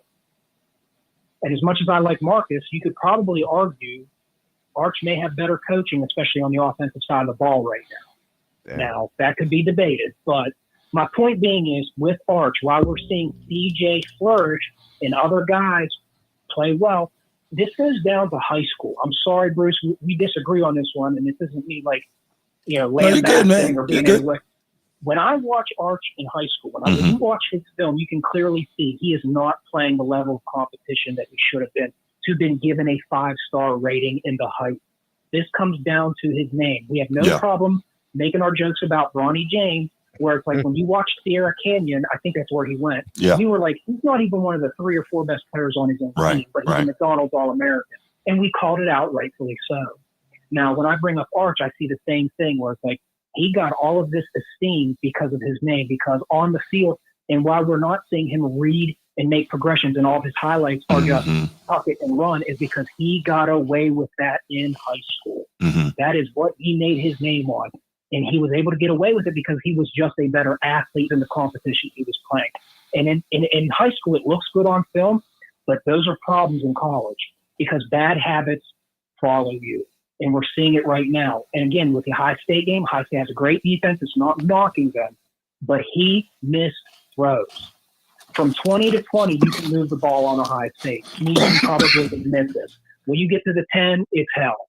But from 20 to 20, you can move the ball on a High State, and you can throw the ball on them. Caleb Downs is a phenomenal, probably easily a first round, probably a top 10 pick at safety. But outside of him, their corners are not the type of corners where it's like they're going to just shut you down. They're first-round talent guys. You know, they're guys. And when I watched Arch miss some throws in that game, I thought these aren't like complex throws that he's missing. These are like, you got to be able to read this and get the ball out on time. And the fact that he's not kind of hitting these layups, they weren't even difficult throws. When he missed those throws against Ohio State, I thought the defense is where it needs to be. The playmakers around him are getting open. He's missing opportunities. And I saw right there, I thought, this is going to be an issue. This is going to be a year-long process for him to learn to fix these things. I don't think it's something that'll be fixed overnight because, like I said, in high school, those bad habits will follow. That's just how I look at Arch. It's not, I'm not hating on him. He has a lot of potential down the road. But for this season, I'm saying it again, I can see Texas losing maybe 3, maybe 4 games. Now they're getting a break with Mateen being out with Oklahoma. They're getting a break because if he's healthy, I think Oklahoma beats them. But we'll see. There you go. And do they have any chance of getting into the playoff losing 4 games? No way. No, the playoffs not that. The field is not that big. You're not going to get. There's too many teams that are going to have 1 loss or possibly a couple undefeated teams. Or even 2 losses when the Irish go undefeated the rest of the way. I would say the magic number that you can find a way, no more than 2. The magic number is 2. Anything more than 2, you're not going to be in the. You need to be a big name school. You need to have quality wins. You need to finish strong. If you have 2, you need to get a lot of help, a lot of chaos. Yeah, you would have to have some really outlandish things go in your favor to get in with more than 2 losses. I think 2 is the magic number. Probably, yeah. 3 would be the exception to the rule. But yeah, that's all I got, fellas. All right, good stuff. Thanks for the call, Steve. That's a great call. Yes, sir. All right, guys. All right, brother. Yeah, for now he's right about Arch, bro. Very right, and he said it from the beginning. So we got to give the king of the chat his due. He said it from the very beginning. So yeah. Well, the biggest thing about it, Bruce, the follow up to the week after Ohio State, Arch still didn't look good in week 2. He didn't look good against like not good teams. Those are the teams that he should have been using to get his confidence back and get the mojo going. And you're 100% right, Sneed. Absolutely correct. All right, let's go ahead and let's move it along to the next topic, man. Again, State, not Penn State. Again, State, man. These guys, woo.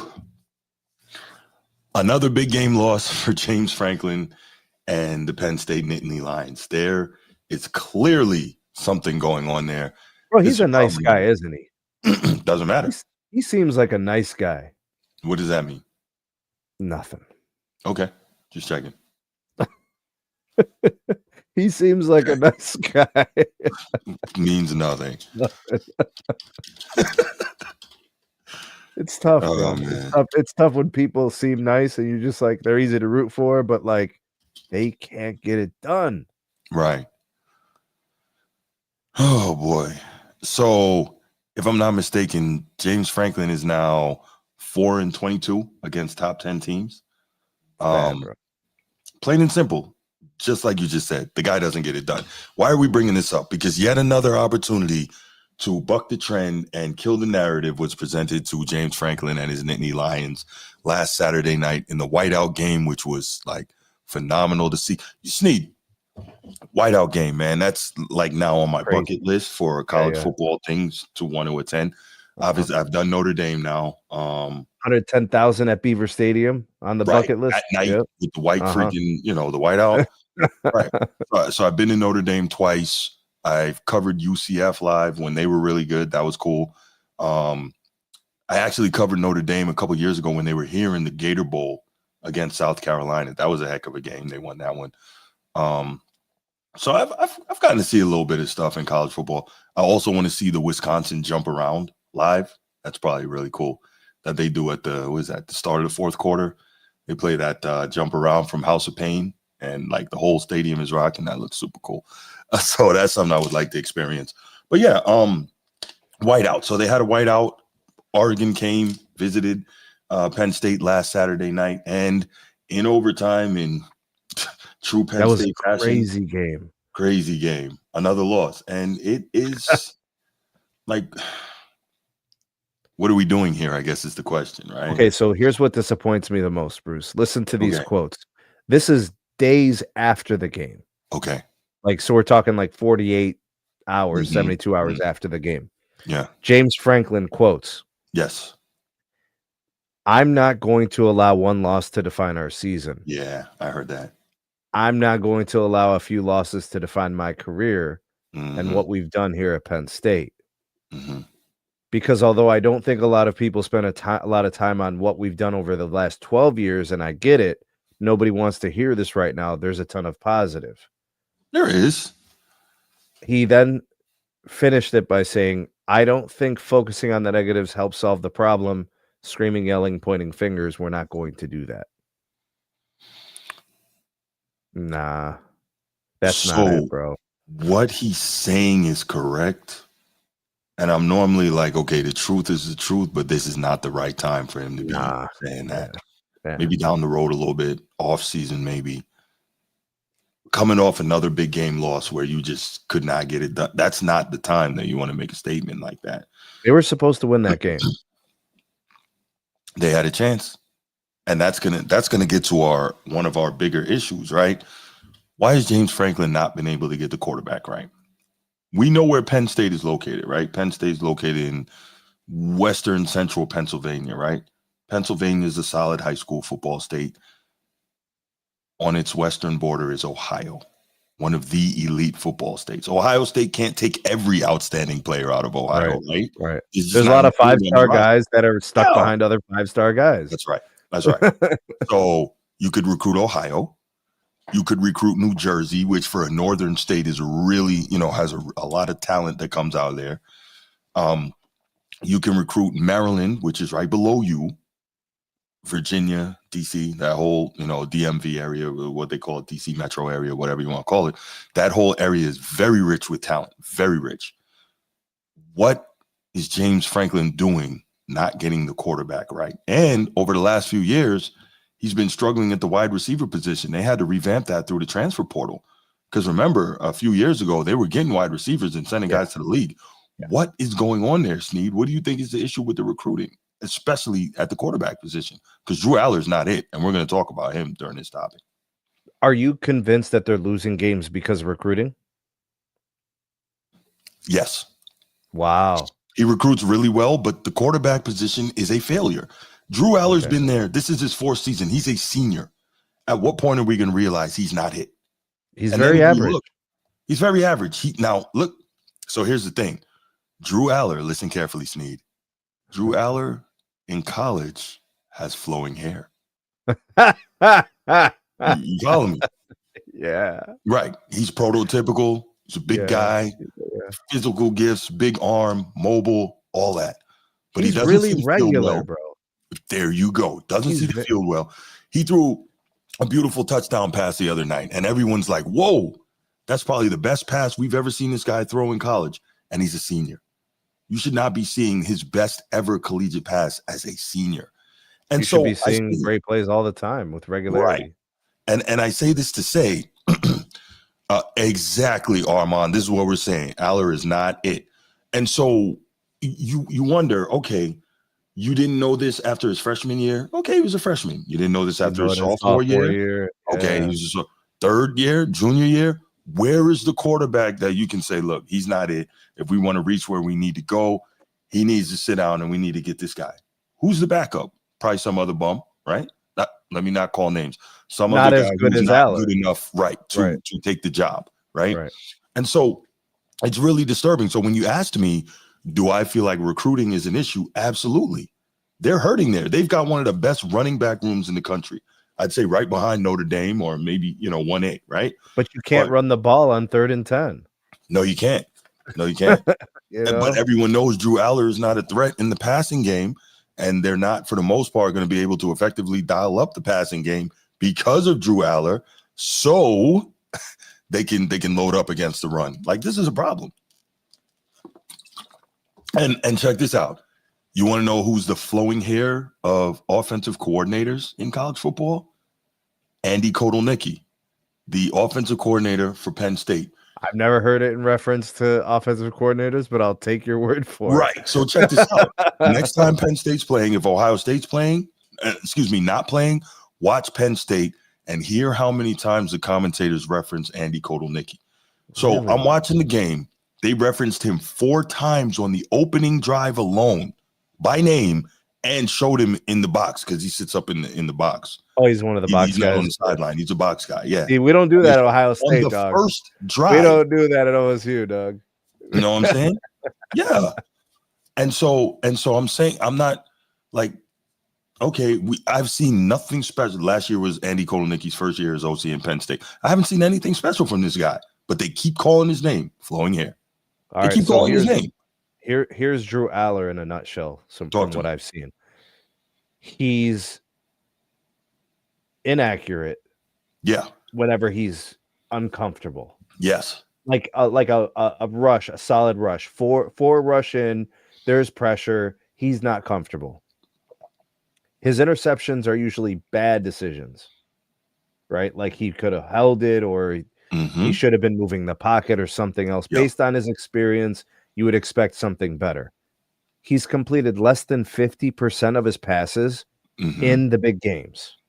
So those are teams that likely are probably bringing pressure, making life uncomfortable. So that's games against Ohio State, Notre Dame, and Oregon twice. Right. And he's ending games throwing into crowded coverage. Yep. These are signs of inexperience. But you're telling me he's a senior, which means he never really was good. Right. So you can't say like he'll be better by the end of the year, which you really probably should have known you're the guy at the beginning of the year. Yeah. Okay, so we've come full circle. You should have known that 2 years ago. I'm with you. We've come full circle. This was a mistake. Right. This was paralysis in the recruiting of the quarterback position. This should have been addressed in the portal. They should have been trying their damnedest to get something that was more live. He presents no threat. He's no danger to anybody. when does Penn State? Do they play Ohio State? Yes, they do. He's going to get wrecked. Yes, by he is. by a 4-man rush. Those Buckeyes are going to sit in zones and hawk him. Yeah. He's going to, if he doesn't have 3 turnovers, he's going to have 4. Mm-hmm. And he's not going to know where the pressure's coming from, and he's not going to know what to do. It's going to be bad. Yeah, it's neat. It's disappointing, man. And I'm just like, okay, couple of questions. At what point are the boosters at Penn State, is the AD and those guys going to get tired of this and say, hey, we're spending the money. We are supposed to be a blue blood program. We're not getting it done. James Franklin, we got to make a move. That's the problem, Bruce. That's the problem. They don't like moving on from guys that are showing signs of success, and they don't like moving on from guys and make it seem like it was on spur of the moment. They don't want to seem overreactionary. Very few teams, Bruce, are going to want to move on from a coach who's winning 10 games a year. True, Sneed, but it wouldn't be reactionary, and it wouldn't be spur of the moment, because we've seen this time and time again over 12 years, as he said. They're not firing him mid-season. No, but I think he needs to go at the end of this season. But again, the question is always, who do you bring in? If you remember, prior to Kirby Smart, Mark Richt, head coach of Georgia, right? Yeah. Putting a ton of guys into the league, top recruiting classes every year, 10 wins, could never get over the hump. Couldn't beat Florida for the SEC title. They were winning all the titles. Right. Yeah, right. Couldn't do it. And for years, I was saying, Mark Richt needs to get fired. Fire Mark Richt. Fire Mark Richt. He needs to go. My friends who like Georgia, he's a good coach. Why are you talking about fire? Okay. When they eventually came around to you, didn't they? Yes, they realized it. Like, okay, he's got a ceiling. They bring in Kirby Smart. Here come the chips, right?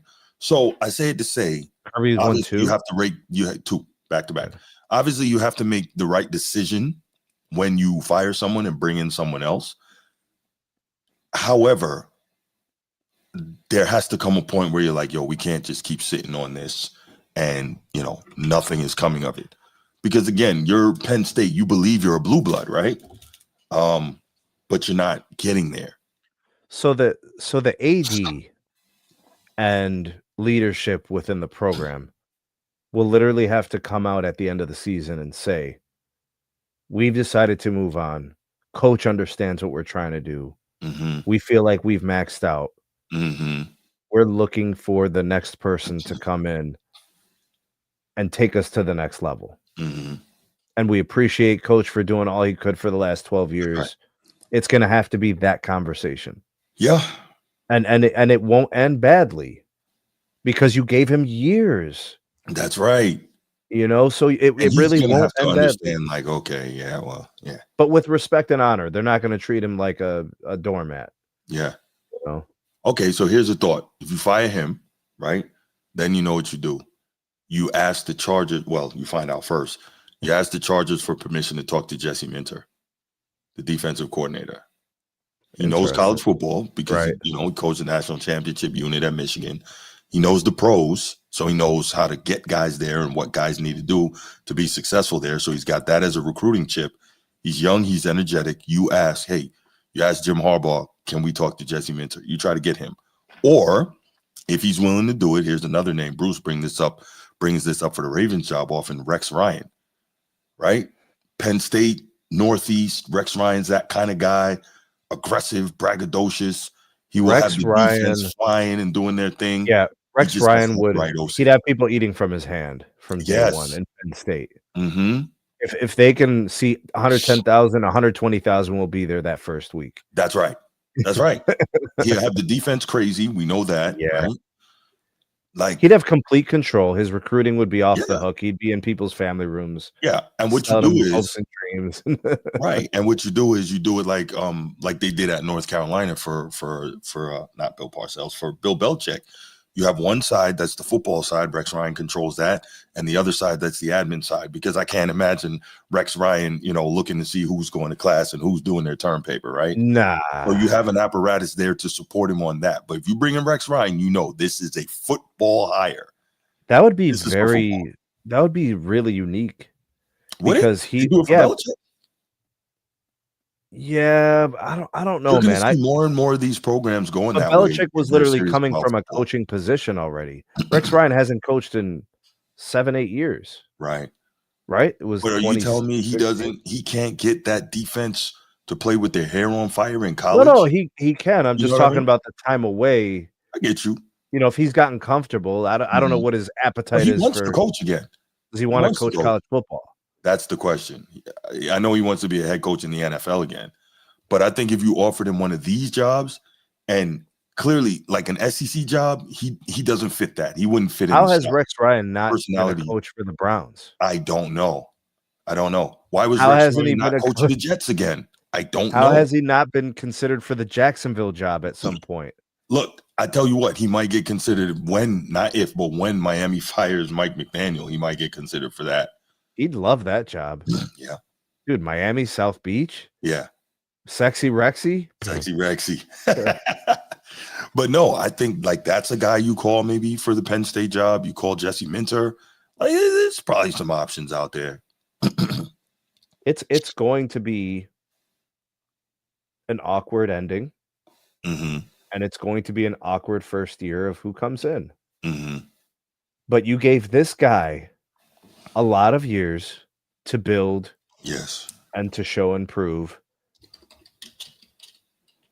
and there's still going to be a core group of good players there, right? You're just gonna have to continue to recruit strong and get guys to buy in and achieve in the biggest games. Well, if you get the right coach, that's not going to be a problem. But I hear you. Mm-hmm. But yeah, you got to get somebody that you believe can get you over the hump in these big games. Oh man! All right, I remember when Ryan Day almost got fired by the public. Yeah. Not even Ohio State, by the public. That Michigan loss was tough, though. You got to admit, that was a tough one to swallow. What did he do? Well, no, I get that. But prior to him doing that, Bruce, it would have been, if he didn't win that chip, that would have been tough, Speed. You know that. Bruce, this is what these programs don't want to happen. They don't want to miss on that moment. What Ryan Day did is what every AD thinks their guy can do. Mm-hmm. For sure. Transformer, what up, brother? How you doing, man? Good to see you. All right, let's open up these phone lines, man. We would love to hear your thoughts on what do you think is the solution for Rex Ryan and Penn State? What do you think is the deal with Drew Aller? Do you think that James Franklin, did I say Rex Ryan? James Franklin, do you think he should get fired? If he does, you really want Rex Ryan over there? I think he'd be a great fit. I think he would. Yeah. And I think he would do wonders for that program. The key with Rex Ryan is always you got to get the right OC. But other than that, I think it'll work. Yeah, I remember the Sanchez. Remember the Sanchez days? Butt fumble.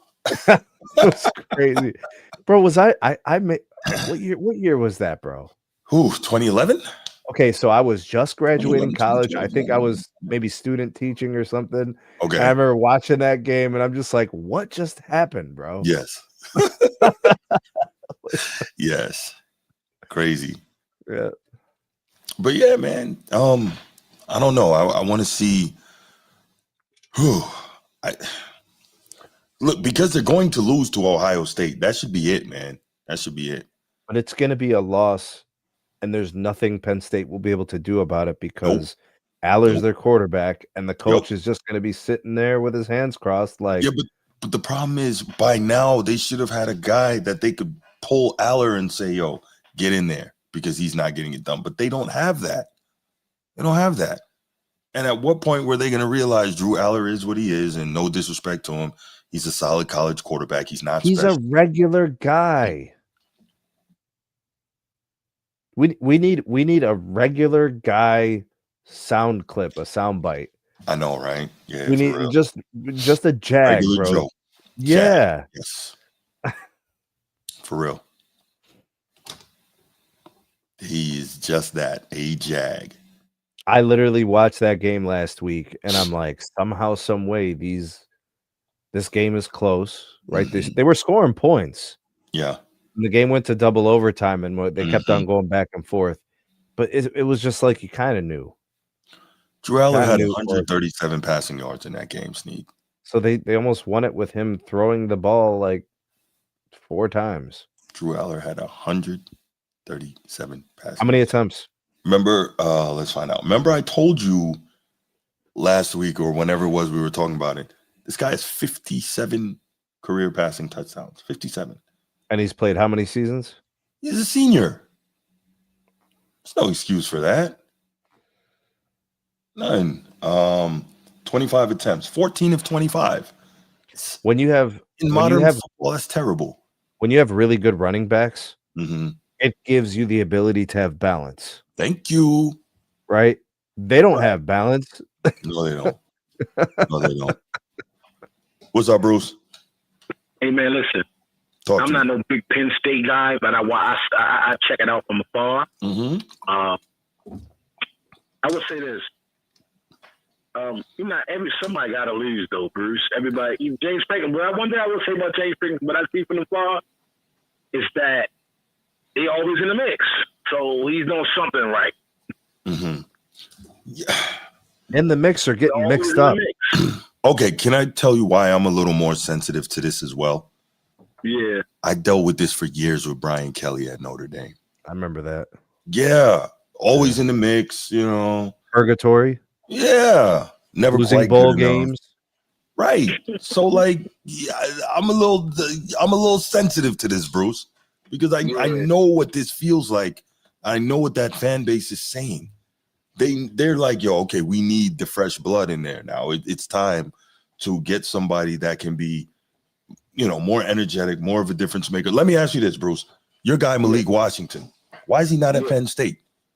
I mean, I'm not mad that he's at Maryland, but he would. You see what I'm saying? He was right there. Why is he not at Penn State, Bruce?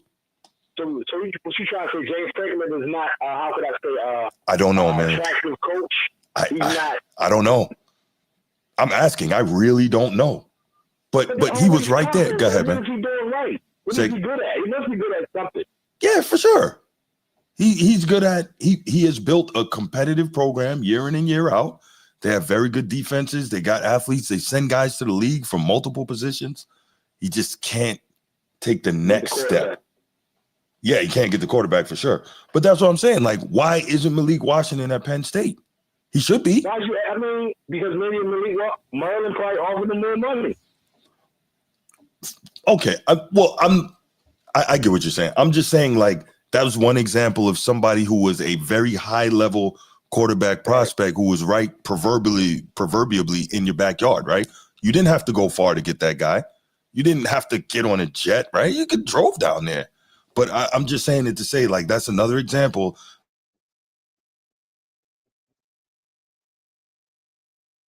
Conference. I believe he went to Gonzaga. That school is in the same conference as my high school. But regardless, that's another guy that he let get away, right? There's a lot of guys he's letting get away from the area that he could be doing a better job of grabbing. Something's going on there. Would you agree?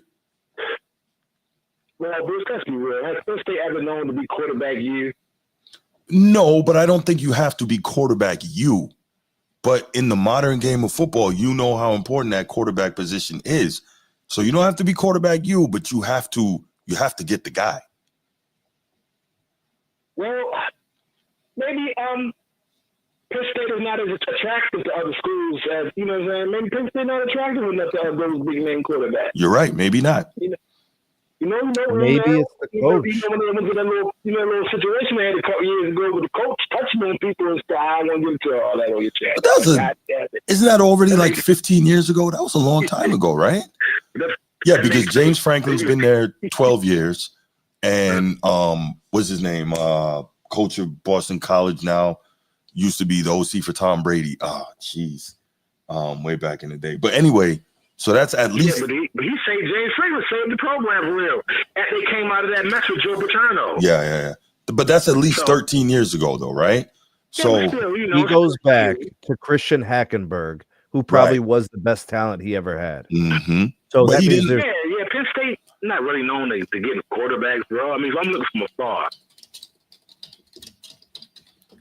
didn't he recruit Hackenberg, or was that already Bill there? O'Brien. That's what Bill O'Brien recruited Christian Hackenberg. And see, here's that means his first year, Trace Christian- McSorley, Yeah. Sean Clifford, and Drew Yup. Aller are his recruits. That's right. Now, Trash. when Christian Hackenberg was at Penn State with Bill O'Brien, They were good. they were good, and they They thought were he had a good. future. He, what's his name? James Franklin comes there and gets him, and he, yeah. Penn State like Wow. a defensive line and linebacker type school. Oh, That type thing. Oh, they definitely put those out. Backs to Uh-huh. running back or something. Yeah, for All sure. right, man. I check y'all back in. Check back in. Hey, thanks for the call, brother. I appreciate you. All right. Listen to that list, bro. Christian Hackenberg. Mhm. He inherits him. Yeah, From there, it's Trace and then McSorley, ruins him. Right. Sean Clifford, and Drew Go. Aller. Yeah. Like, what are you doing? What I mean, are Sean you doing Clifford at was the 4 position? seasons. Well, I there mean, you he's investing time into these guys. go. 3 and 4 Wrongly. seasons. So clearly, so this is another reason that you have to fire this guy, because clearly his judgment is impaired, right? Well, remember I said how we came full circle? Yeah. I was seeing it your way because we kind of put it all together. Mm-hmm. This whole journey, Mm-hmm. they've given him the range to recruit, Mm-hmm. the range to develop, the opportunity to perform in these big games every year. He's just not. There you go. So think about it. 8 years he spent on Sean Clifford and Drew Aller. 8 years. Sean Clifford and Drew Aller. 6 years. 6 years. 6 years? Yeah. He had Sean Clifford for 4 years or 2? 3. Okay. So still 7 years. Because this is Drew Allen's senior year. So Oh, no. it's over, No, you're he's- right. Sean Clifford was 4 years. Drew Yeah. Aller is 3 years. Right. Well, no, Drew Aller's a senior. So Yeah, but he must have been a redshirt or something. okay, I got you. Yeah. Right. He didn't play right away. But yeah, regardless, still, you spend 7 years on those two. Those two guys got 7 on, years. It's 4 years of Sean Clifford, 19, 20, 21, 22, Mhm. and then Aller 23, 24, and now 25. Could have done better. You got to go. You got to go. Wow. And think about the talent that the Penn State Nittany Lions were rolling out there for those guys. The There you go. receivers that you spoke about, Mhm. the Saquon Barkleys that we know were there, Mhm. the defenses, the pedigree of linebackers at Penn State, Sticks. the tight ends. I mean, they do their job, bro. Blocking, catching the ball, like they do everything else right. It's just he doesn't do quarterbacks. There you go. Can't Really, figure there's it out. everybody else is going everywhere else. Really, they're just like, nah, to Penn State, nah. There's more to it than that. Something else is going on. All right, let's get to the final topic, y'all. Good stuff, Sneed. Good stuff. Thanks for the call, Bruce. All right, final topic. Week 6 look ahead. So if we look at the schedule for week 6, I got 3 games here that I want to see. Obviously, I'm biased here. I want to see the Irish. But other than that, and let's see if we can get that up on the screen so we can see the whole thing.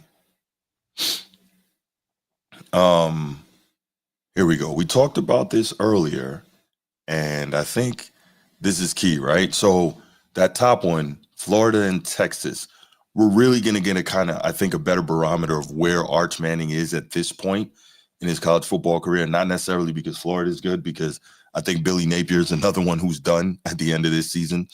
But he's going to be dealing with, the real SEC caliber athletes and guys who are going to play on Sundays.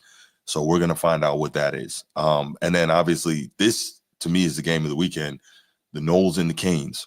Now, the Noles are coming off that upset loss to Virginia, but they're still a very good team. And obviously the Canes have one of the best D-lines and O-line combinations in the country. Really, really good. Probably just a step below Ohio State in terms of being a lead on both ends there. That's going to be an outstanding game. Looking forward to that. And obviously, because I am me. I am looking forward to seeing Notre Dame and Boise State, just because can Notre Dame continue to roll, continue to push and try to get themselves back in playoff position. This is, it's one game at a time, but obviously with the season starting the way it did, it'll be what it'll be. So, which of these 3 games are you most looking forward to seeing, Sneed? Or is there another game on the schedule that you are looking forward to even more? No, these are the 3 I'm most invested in. Okay. Personally, the Hurricanes and Seminoles, I just think these 2 teams have a lot riding on this interstate rivalry. The Seminoles coming off a loss, they would love to give the Hurricanes the first loss of the season. Yes. Right. Yes. So like that's really the matchup. Mm-hmm. Arch Manning has a lot riding on this. There's a lot of people who are like, he's hanging on by a thread, right? Yeah. Like people are still calling him Arch Manning. He's gonna have a new name if he loses this game and throws a bunch of picks and plays terribly or something, right? Mm-hmm. And the game is meaningful to Notre Dame. Every game is meaningful to them right now. They have to win out the rest of the season. They have to take it 1 week at a time, right? Yeah, for sure. So all games are heavy, all games are big. It's the Hurricanes and Seminoles for me, though, for sure. Believe it or not, I agree. Especially like the Noles, I think are really, really good. But for the Irish sake, I think I need Miami to keep winning.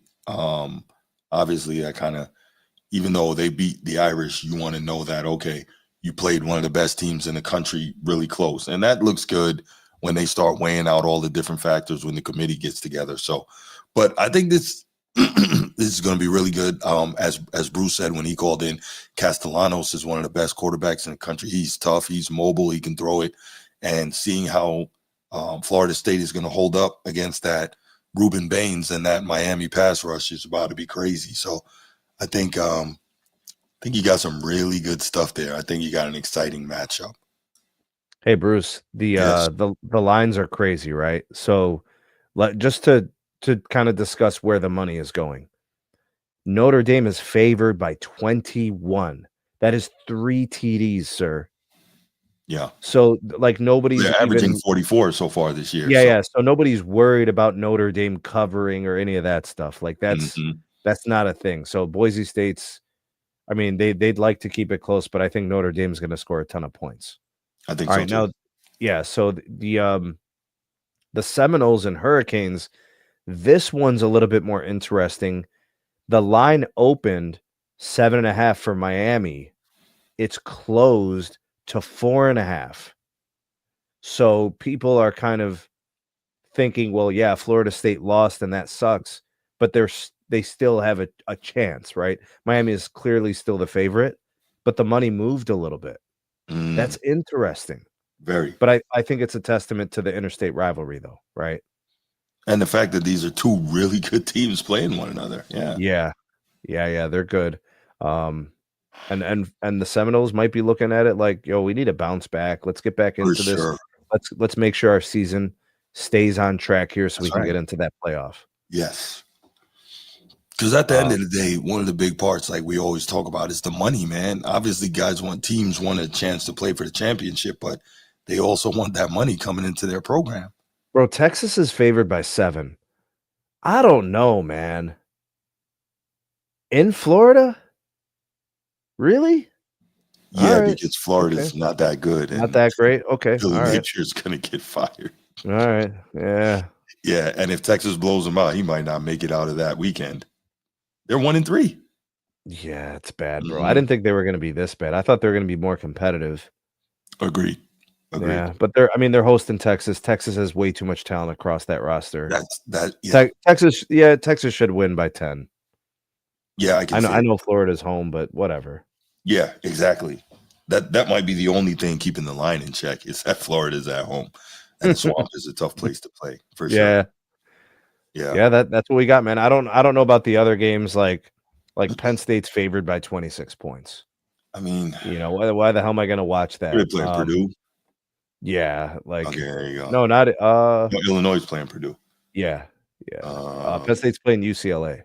Okay, UCLA is not good. Maryland and Washington looks interesting. If you guys want to see a game where that kid from Maryland, Malik Washington, is going to have to throw the ball to win, that'll be a game.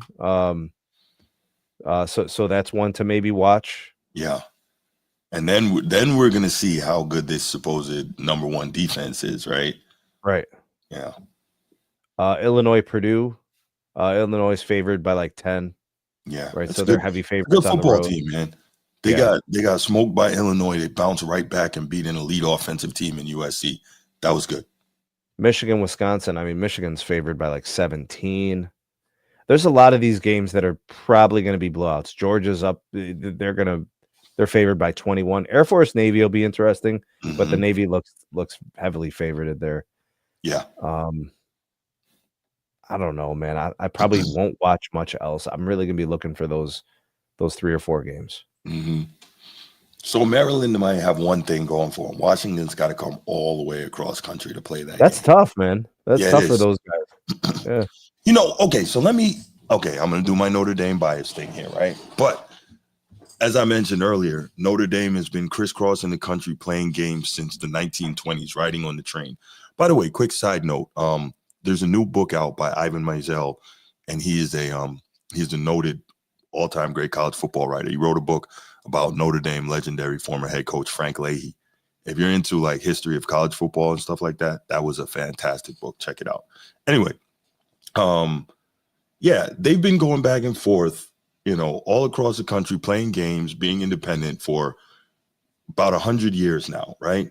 And now you see these West Coast teams, because they joined the Big Ten or whatever, they're complaining about having to travel. Like, get the hell out of here. You guys are flying on private jets and all that. Man, stop it. I don't understand this. Like, we've been doing this the Irish have been doing this forever. You can do it too. I don't get it. The West Coast West Coast cats are always they're too thin skinned. They're everything is iced lattes and boba teas and extra pumps of pumpkin spice and caramel easy. Coach T is going to get on you for that, man. But it's true, dog. Come on, man. Who eats a street taco and says I'm full? Yeah. That's them California cats, bro. Well, hey, look, man, you go to the hood, you're probably not going to be talking like that. But them dudes are G's out there. They bang out. Well, you get what I'm saying, though. I'm talking about the sports. It's all for sure. Like everything has to be accommodating. You know what I mean? Yeah. Like it really is a different mentality. And I'll tell you what was the example for that. Back in the day when Kevin Love was in college at UCLA, I can't remember who the first coach was, but Ben Howland was the coach at Pitt, and I think he won Big East title with Pitt. And he ended up taking a job at UCLA. Goes out there, brings that Big East toughness, rebounding, defense mentality, wins the Pac-12 going away, and goes to back-to-back Final Fours with UCLA.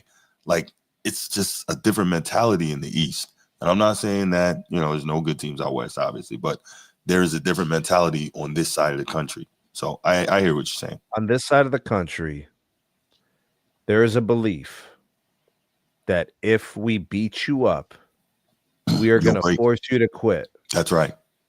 You will beat yourself. Mm-hmm. Even if you're more skilled, we don't care. That's why we line up.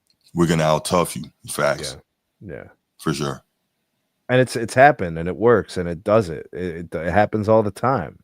Mm-hmm. Exactly, Steve. Yeah, that's what I was just talking about. It's the mentality. It's different. He took that Big East Coast mentality out there, and all of a sudden everything changed up. And it's coachable. Yeah. Right. So you can instill it into players, and it becomes the DNA of the philosophy of the team. Mm-hmm. Right. It's a team concept. Mm-hmm. It's an us concept. It's not a personal agenda. We're all held to this standard, and we're all accountable. Yeah. For sure. But yeah, so we got some good games coming up, man. But no Ohio State this week, bro. Say again? No Ohio State this week. No Ohio State this week? You got to buy it. Oh, it's against Minnesota. I know it's Minnesota, man. I'm disappointed PJ Fleck, man. I think that guy's a good coach. His name came up in the Florida State search before they hired the head coach from Minnesota, Mike Norvell. Yeah. He was good at the lower level, and then he got up to Minnesota, had a good couple first 2 years, And then, like I said, his name came up in the Florida State coaching search before they hired Mike Norvell, and Minnesota said nope, extended him, and he's still there. But I guess it's one of those places really tough to recruit to. You're not going to get those guys in Minnesota. So you're going to need all the Minnesota kids. You're going to need to get some Wisconsin kids. Yeah. You know, you're going to have to get some Iowa kids. Mm-hmm. You know, and like the biggest, the strongest, the fastest. Build that from the trenches, though. Yeah. That's how you got to do that. But that's probably the thing. They probably had good lines. You know, but they don't have quarterbacks and receivers, and you know, I mean, who else is in that conference that you could say to a kid, "Hey, come here. This is who you're going to be playing against." Right. You know, that's going to be tough. It's a tough sell. Very tough sell. Very tough sell. But yeah, that's it. We're gonna leave it right there, guys. We definitely appreciate y'all being here. Make sure you hit that like and subscribe. Thanks for those who are here. It's not that serious. Once again, thank you for the super chat. Really appreciate we're not going to talk about he who should not be named. How he has no. There's like a nerve in his ass that isn't working right now. We're not going to do that. I'm gonna get with you tomorrow morning, and maybe we'll talk about this tomorrow night. All right. I don't know. Yeah. Steve, I'm saying, bro. Maybe we'll talk about that tomorrow. But you know, the D-pad crew was absent tonight. We need to bring them back, bro. Oh boy. But great college football show, y'all. Thanks so much for being here. We really appreciate you. If you're watching on the replay, make sure you hit that like and subscribe. Make sure you share with other sports fans you know who enjoy watching the show. Y'all have a good night, and we out.